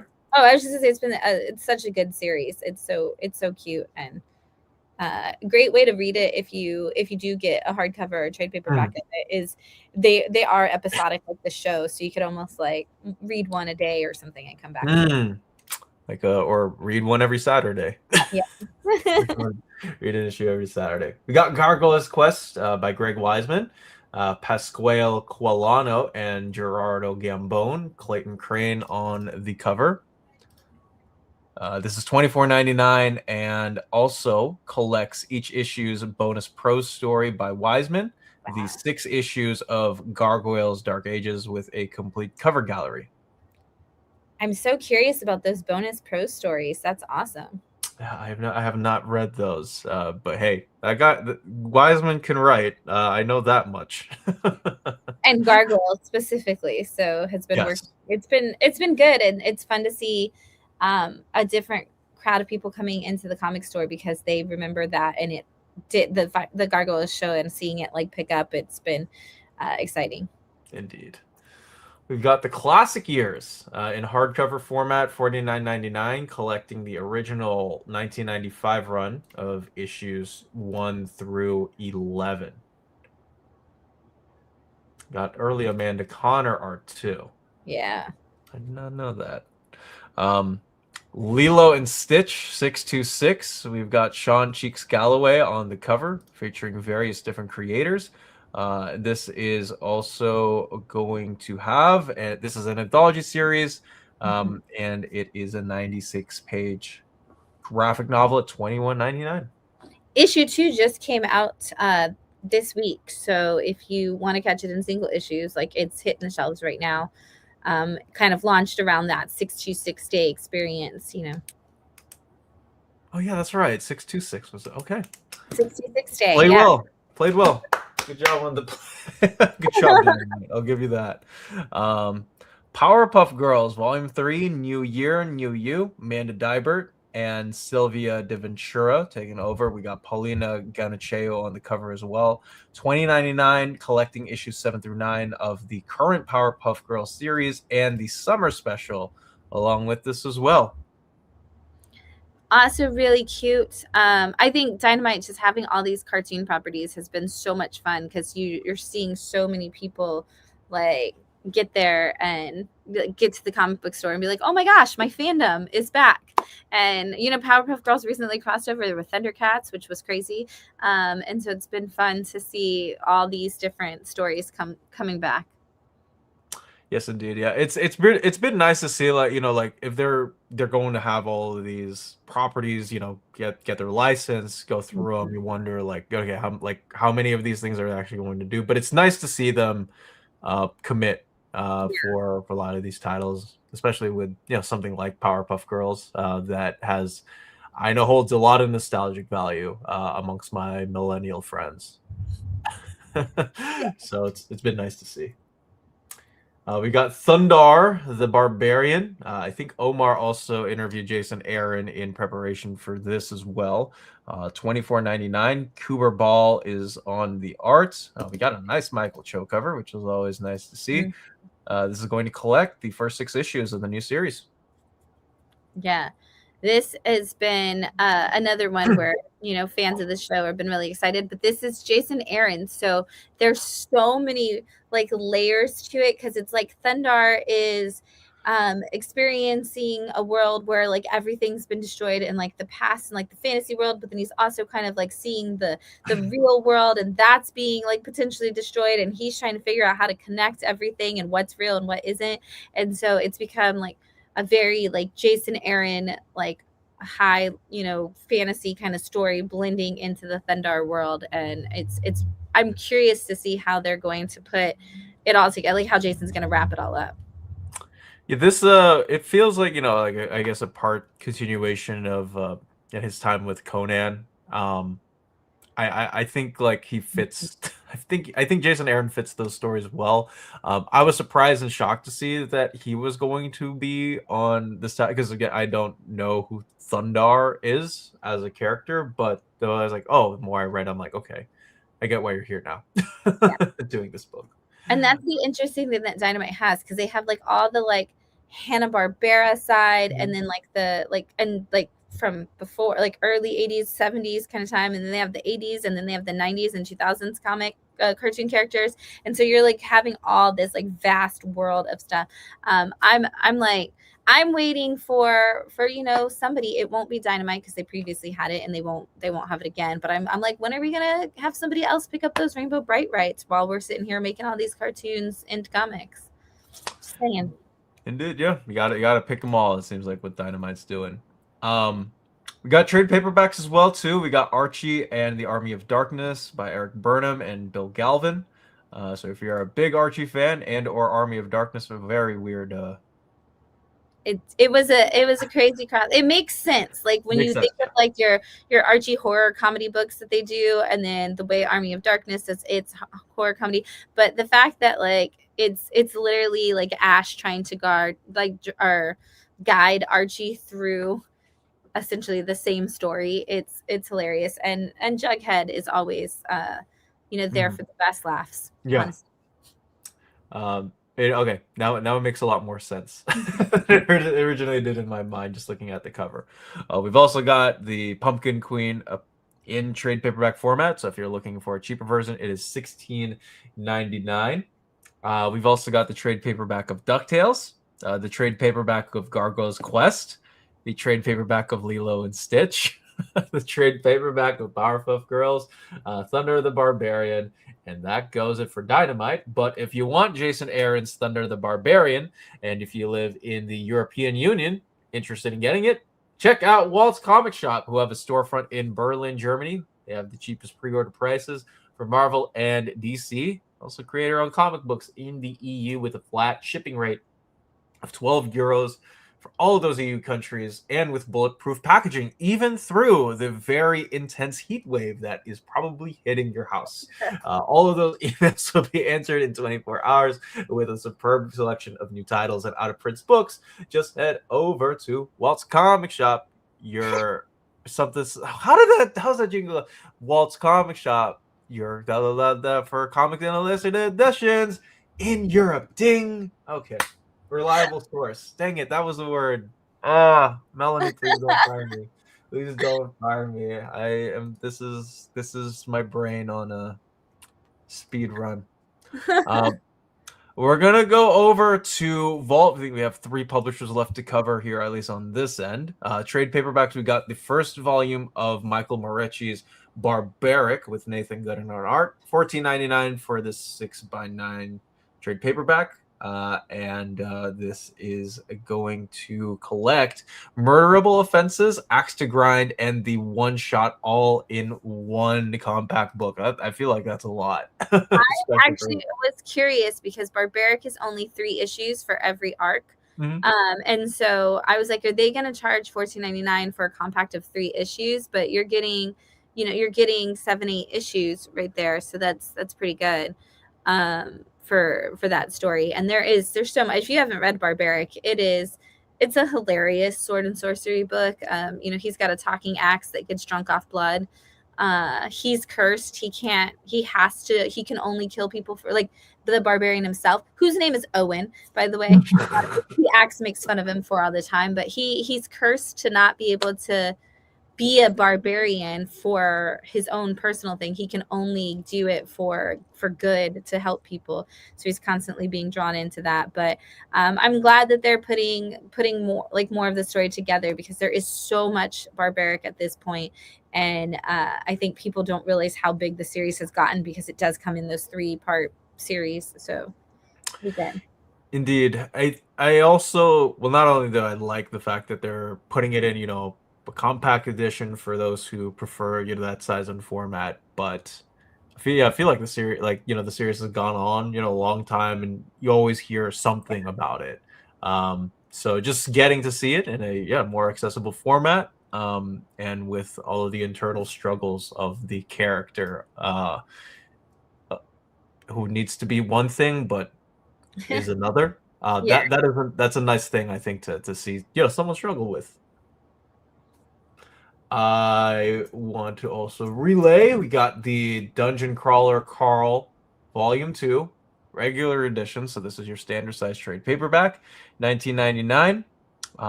This is, I like this description. It's worse than breaking up with your girlfriend, getting stuck on a sadistic alien game show with her cat. We got a regular cover, and we have a DM cover as well. And I will only say that if you are a fan of Dungeon Crawler Carl and you are excited for this Volume 2 trade paperback, keep an eye on your local comic shops for some more news to come very soon about that. And they're okay. I like the tease. Yes. I like that tease. So yeah, shout out to the Dungeon Carl fans if you are out there. Godfather of Hell by Cavan Scott and Pius Bach, $24.99.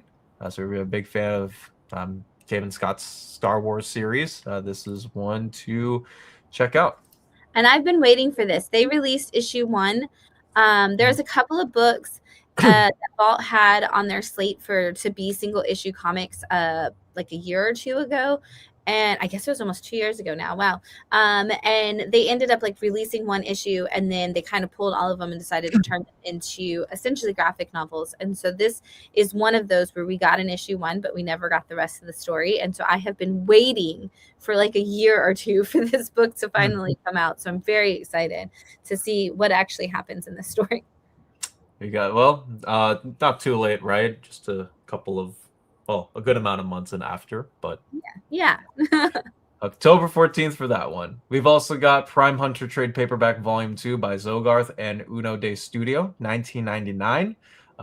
We've got the best-selling series, 30 million reads. It's a lot of reads for this this webtoon. Yeah, never read it before, but I think if you were in that reading books on your phone realm and you've got the webtoon app and want to be able to read this, it is available for $19.99. We'll move over to Fantagraphics for September.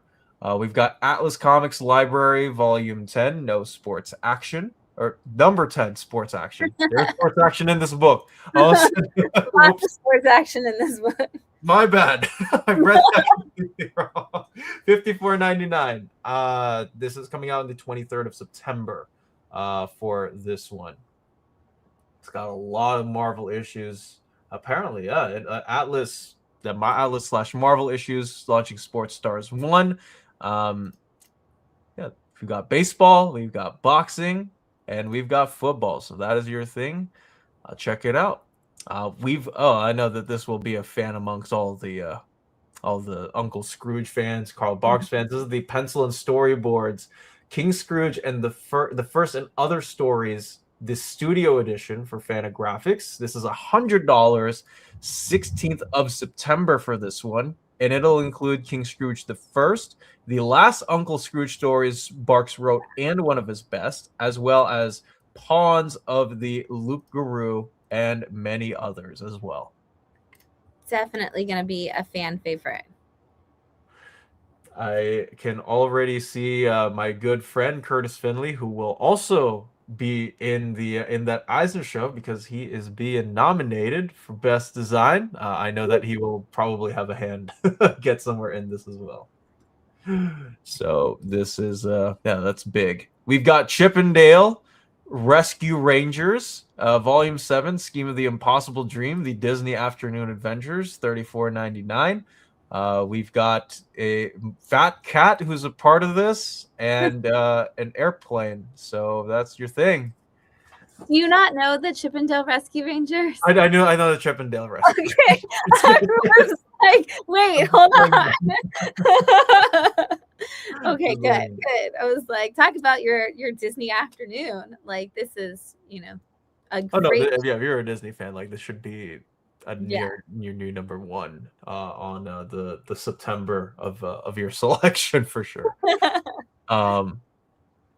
We've also got that is a cover I don't know if I'm gonna get demonetized for, but we got the complete Crepax Volume 10 Surreal Stories. That's $85. To avoid YouTube possibly striking it down, I'm going to move on to the next book, which is Forming hardcover by Jesse Moynihan, $49.99, coming out on the 7th of October, and this is apparently spanning from 10,000 BC up until 50,000 years of socio-religious postulation. Okay, so that's a lot of things thrown into one. If you're a big fan of religious stuff, I would recommend this. And it's literally saying on the bottom, it's like it's something that people who love Kirby and Mobius are going to love. And I think that is a lot of people, and so I'm so curious. I'm like, I have to see this book. I want to know what the inside looks like immediately based off of that description alone. Oh, for sure. I think my humanities teacher that I took her class in college would absolutely love something like this. So if you're a big fan of big ideas, check it out. We got Leah Hayes Identical, $24.99, 16th of September for this one. And combining elements of science fiction and magic realism make for one of the most unique graphic novels of 2026. Wow. Identical twins. I'm curious. Yeah. Why are they identical? Which true self is yours? I like that self-conflict description. Noah Van Sciver on Mess, $19.99. This is an original graphic novel with pathos, laughs, drama, and all of if you're a big fan of Noah Van Sciver, like our social media guy Taylor Talks Comics is, I know that this is definitely going to be a top of his list. We've got Walt Disney's Uncle Scrooge. There we go, Volume 28. So not in that Fantagraphics Artist Edition, whatever you like, or Studio Edition, whatever you want to call it. There, $34.99, and he's sick of protecting his money bin. No room for error. The Bedeviled Dime and a Tuft Luck Tale is collected in this one, and he's letting crooks into his massive amount of wealth. Okay, that's. I think there's got to be something there. I wonder, that's got to be some kind of magic or something. There's no way Scrooge is just giving away his money. No, it feels weird. I'm like, I know that man to be one of the biggest penny pinchers in fictional anything that I have I've watched and read. Or maybe that's a clone of Scrooge McDuck. Who knows? Right. There's definitely something afoot. This is like Cosmic Cube level mishaps going on here. I hope those are, yeah, agreed. I hope those are all, yeah.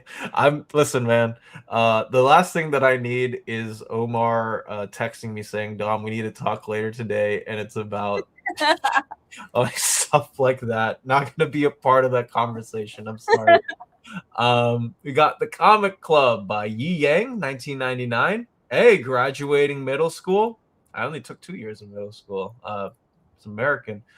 English language debut of cartoonist Yi Yang.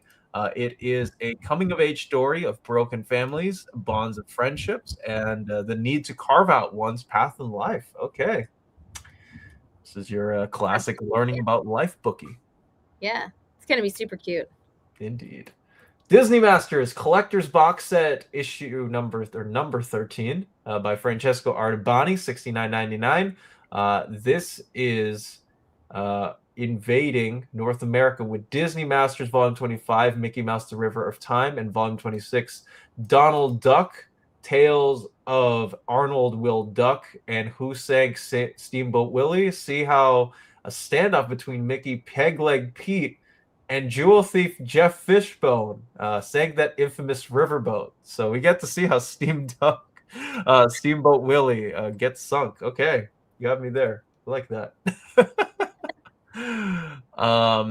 We've got Wandering Sun, volumes 1 and 2 by Shimura Takako at $22.99. Another book focused on middle school. And this one seems to be more alongside the lines of somebody who is exploring their sexuality, which is amazing. Yeah. And got Shimura Takako again on this one. Okay, I might have to check this one out. This actually sounds pretty cool to see. It looks like it has an anime on Crunchyroll, so. Okay. Yeah. Shout out to Fantagraphics for getting this out. Okay, I like this. And the last set that we're going to go over today, stuff over from Mad Cave. We've got Cartoselli and Perio Collection hardcover at $39.99, a complete collection of all 4 critically acclaimed Mad Cave series of Don't Spit in the Wind, Love Me, A Romance Story, A Long Cold Winter, and Where Does the Rainbow End? I am so stoked. I did not know they were doing this. This is fantastic. All 4 of those stories are so good and so beautiful. Stefano Cartoselli's art is just always gorgeous and wonderful. And this is every single one of those stories is a fan favorite. And I'm so glad they're putting them together, especially because like they all seem kind of like they're in the same universe. They're all in that like robot world of the like a futuristic kind of thing. Where Does the Rainbow End and Love Me are actually connected stories. One's the prequel to Does the Rainbow End is the prequel to Love Me. But it's nice to see them just be like, yes, it's kind of just one universe and read all of these amazing books together.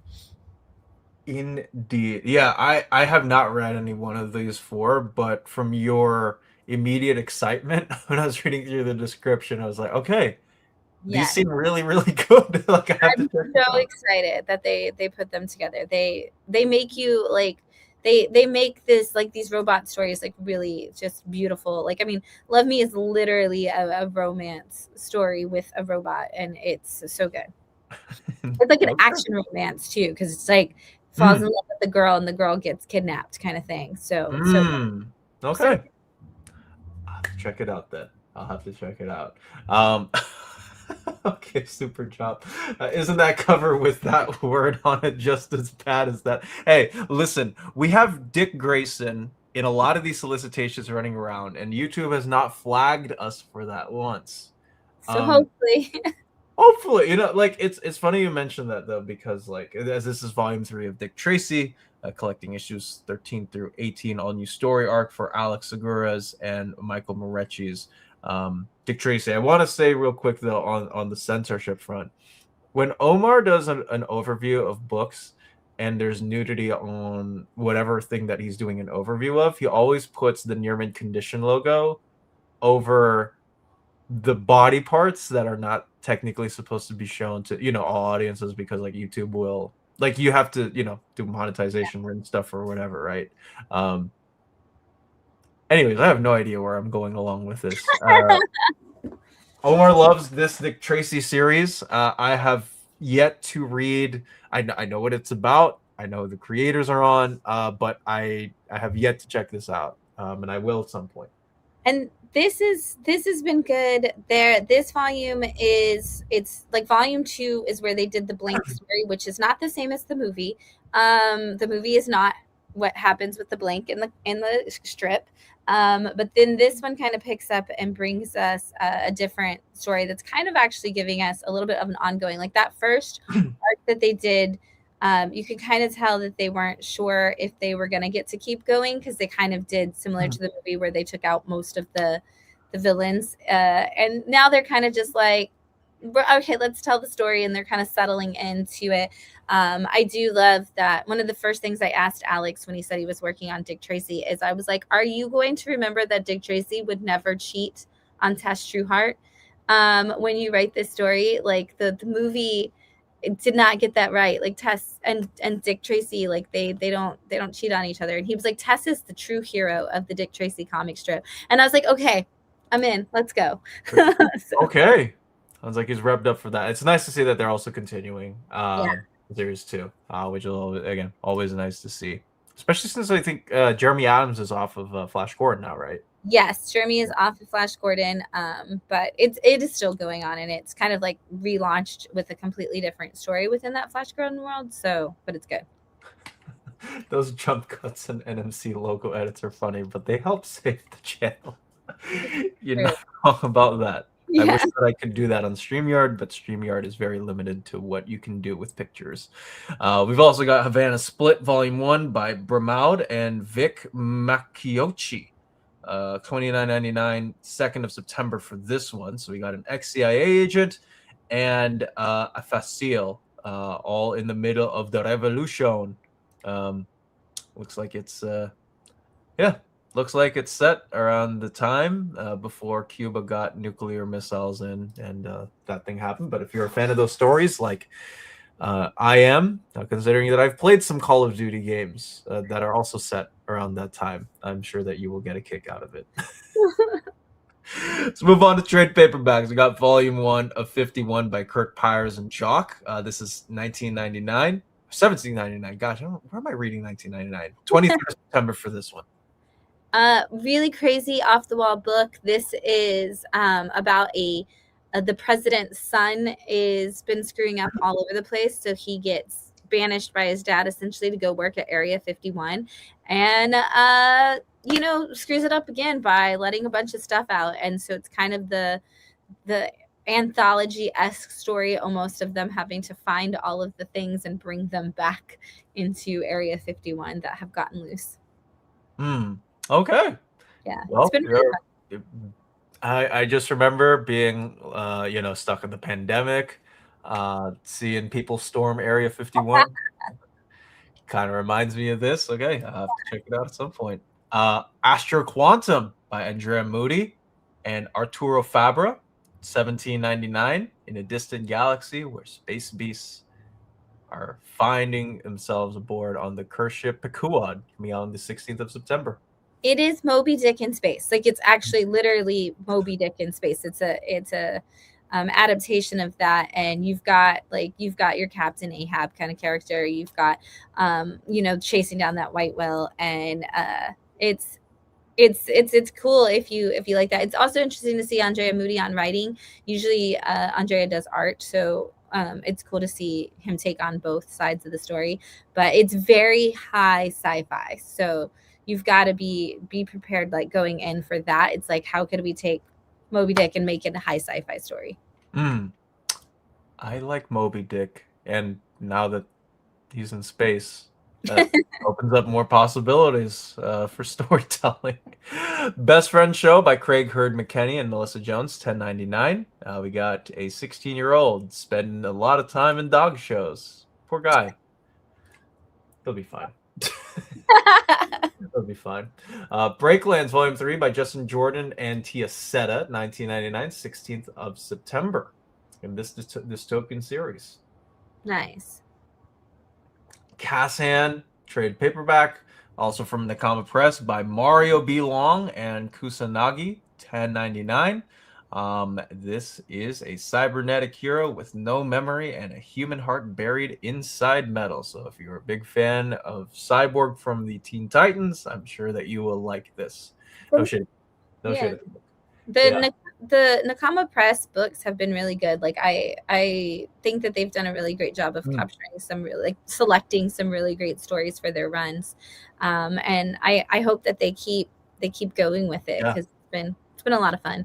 Yeah, it's nice to have an imprint like that at Bag Cave, where it's different types of stories, different types of storytelling. And this is also a standalone volume, at least specifically for Kassan, so you don't have to worry about oh, do I need to jump in with volume 1 or whatever of a set. So that's nice. Hey, Rich Dueck, I remember interviewing that guy back in 2021. Anyways, $17.99 for Exit City Volume 2, Vitruvian with Tom Duranick on art. This is soon going to collect the 7th through 12th issues of Exit City. Which you don't have to read 1 through 6 to read this. They kind of give you a little rundown of what Exit City is. It's all part of Mark London's Underworld. But Volume 1 was just focusing on kind of introducing these two characters to each other and giving them a little quest to go on. This has actually given them a new case that's actually unconnected to the previous one. So you've got these two detectives working together on a very dark case, which has been really cool to see. It is going to be nice. So that's a good jumping on point, essentially. Yeah. We got Gotcha Man, Volume 4 by Sam Humphries and Chris Bautista, $17.99. This time we're in Antarctica for the Science Ninja Team. Yeah. Got the cover there by Inaki Miranda. Havana Split and trade paperback at $19.99.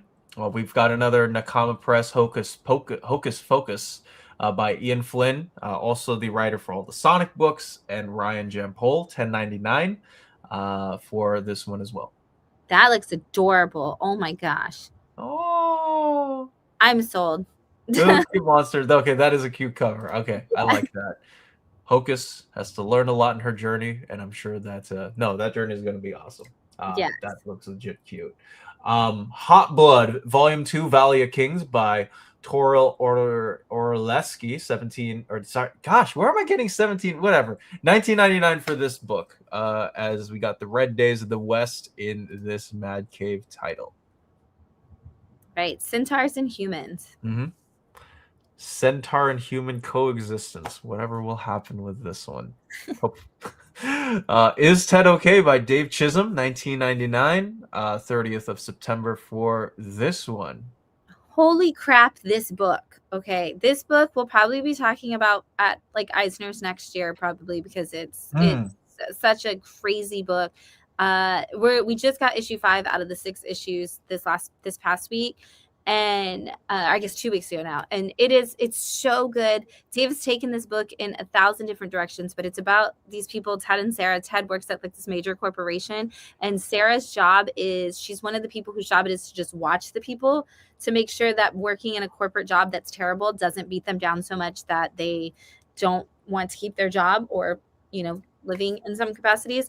And so Sarah's job is just watch it, and Ted starts exhibiting some really strange behaviors, and nothing that you think is going to be where that goes is where Dave takes that. And I cannot imagine how Dave is going to end it in the next issue. But if he maintains the level of writing and art that he's had on 1 through 5, again, I think we'll be talking about that book next year as well. Okay.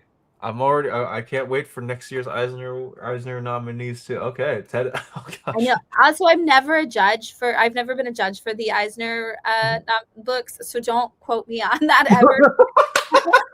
Because I'm always like, yes, this will be a book on the Eisners, which I am happy this year. There's like quite a few that I said that about that, how we needed to, like, I literally think I was throwing a fit on my end of the year award show, where I was like, if Everything Dead and Dying is not at the Eisners, I'm gonna lose it. So I'm really happy that it is. But yeah, if nothing else, Is Ted Okay will be a part of the Batastic Awards at the end of the year for my show. I can guarantee you that. Guarantee it'll be on Bat City Comics for sure. Yes. Should do a sequel called Ted is Fine. Is Ted Fine? Okay, is he? Ted is okay instead of is Ted okay? Fair enough. Speed Racer Volume 2 by David Pepose and David Tindo, Alessio Zano on the cover. More GRX engines, more Fast and Furious, and more road destruction. And more heart, man. They are really pouring their heart and soul into the Speed Racer Racer X stories, and it's been good. It's been really good. Check out Shannon's End of the Year here on her YouTube and the Bat City Comics Professional Facebook as well. Thank you, Thank James. you. We've got Tiger Girls by Felicia Lo Jimenez and Claire Lowe.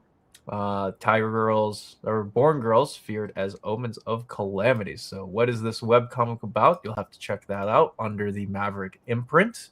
Nice. And two last ones. We've got You Are on Native Land, a charity comic for Indigenous rights. Always love seeing these types of comics. We've got stories from a whole host of creators here in a special reprint of Tribal Force issue #1. It was also the winner of the 2025 Clampett Humanitarian Award. So really cool to see another book like this once again. 1999, 16th of September for this one.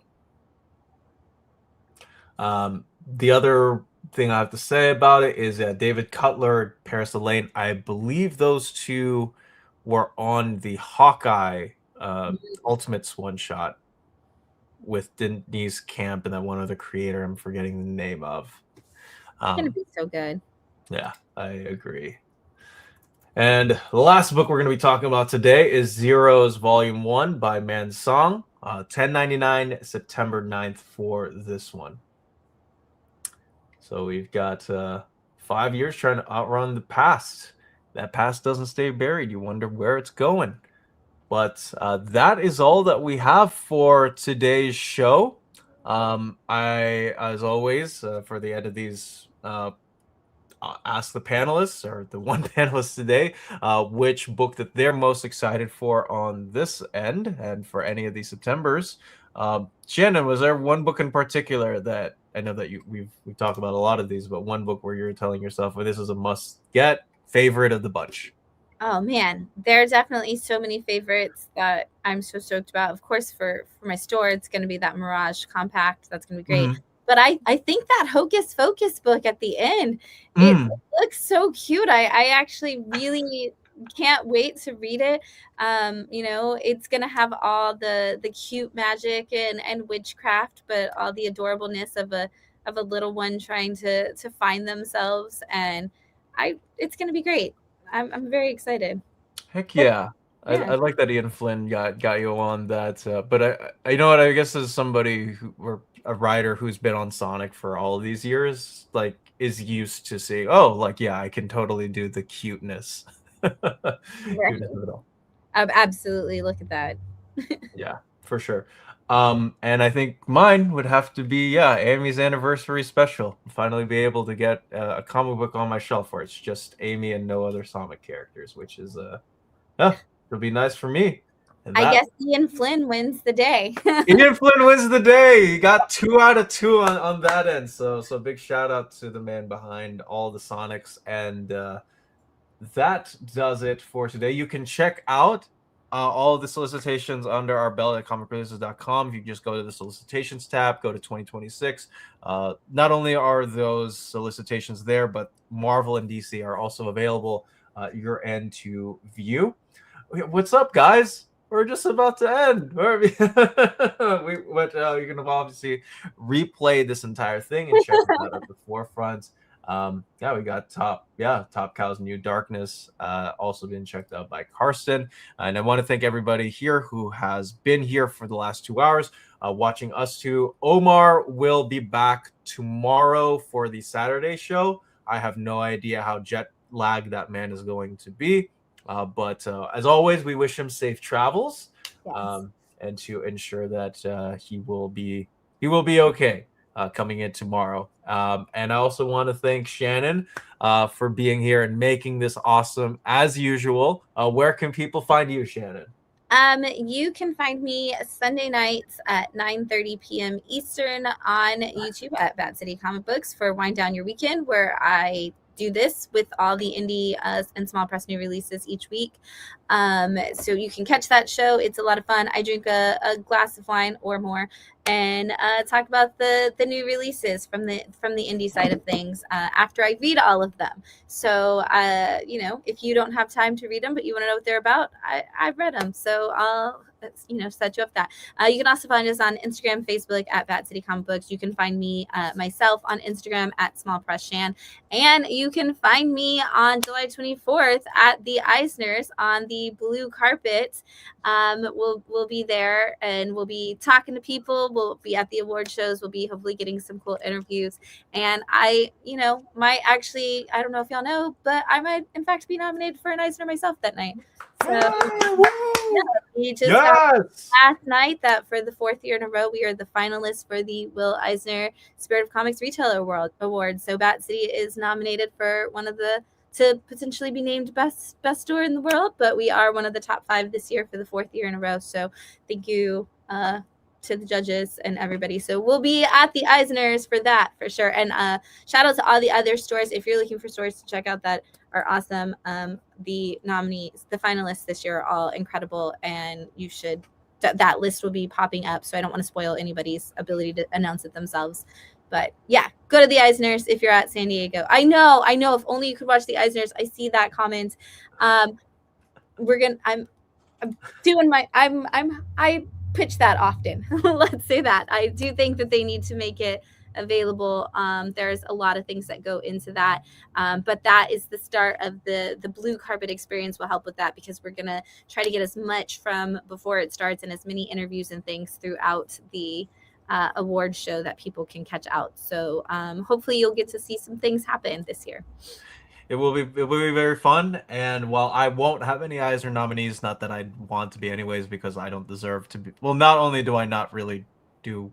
I mean, I'm in the industry, but I'm not a writer. I'm not an artist. I don't own a retail shop, guys. I just happen to be very blessed to be alongside a lot of awesome people, and I will be there with Shannon on the 24th to witness all of the Eisners, which is going to be a lot of fun on my end. And Curtis Finley will also be there at that show too. So there's a lot. Someday we'll see Dom's dinosaur book be nominated for an Eisner. You just wait, everybody. You gotta wait. That's right. It's cooking. It's in the oven. And it's going to be fantabulous when you get to see the Ankylosauruses and the Diplodocuses and the Troodons happen to pop up. Okay, we're gonna make that happen. But of course, you can check out all my stuff on this channel, where I've had a couple of overviews be released over the last couple of weeks. But you can also check again all the solicitations available at comicreleases.com, where they are under the solicitations tab for your guys' viewing. They're all public. We do have a Patreon for $2 where you can also not only help the server, because server costs are not cheap, but it also gives you access to the watch list, and you can check out my show with Eisner nominated Curtis Finley every single last Friday of the month on my YouTube channel at Dom of X on that front. Please stay safe, everybody. Omar will be back tomorrow at the same standard 11 a.m. Eastern Standard Time for the Q&A. I can't believe I thought today was like Saturday or something, but today is Friday. We will regular programming will be back with Omar tomorrow. Please stay safe, guys. Have a wonderful day wherever you are.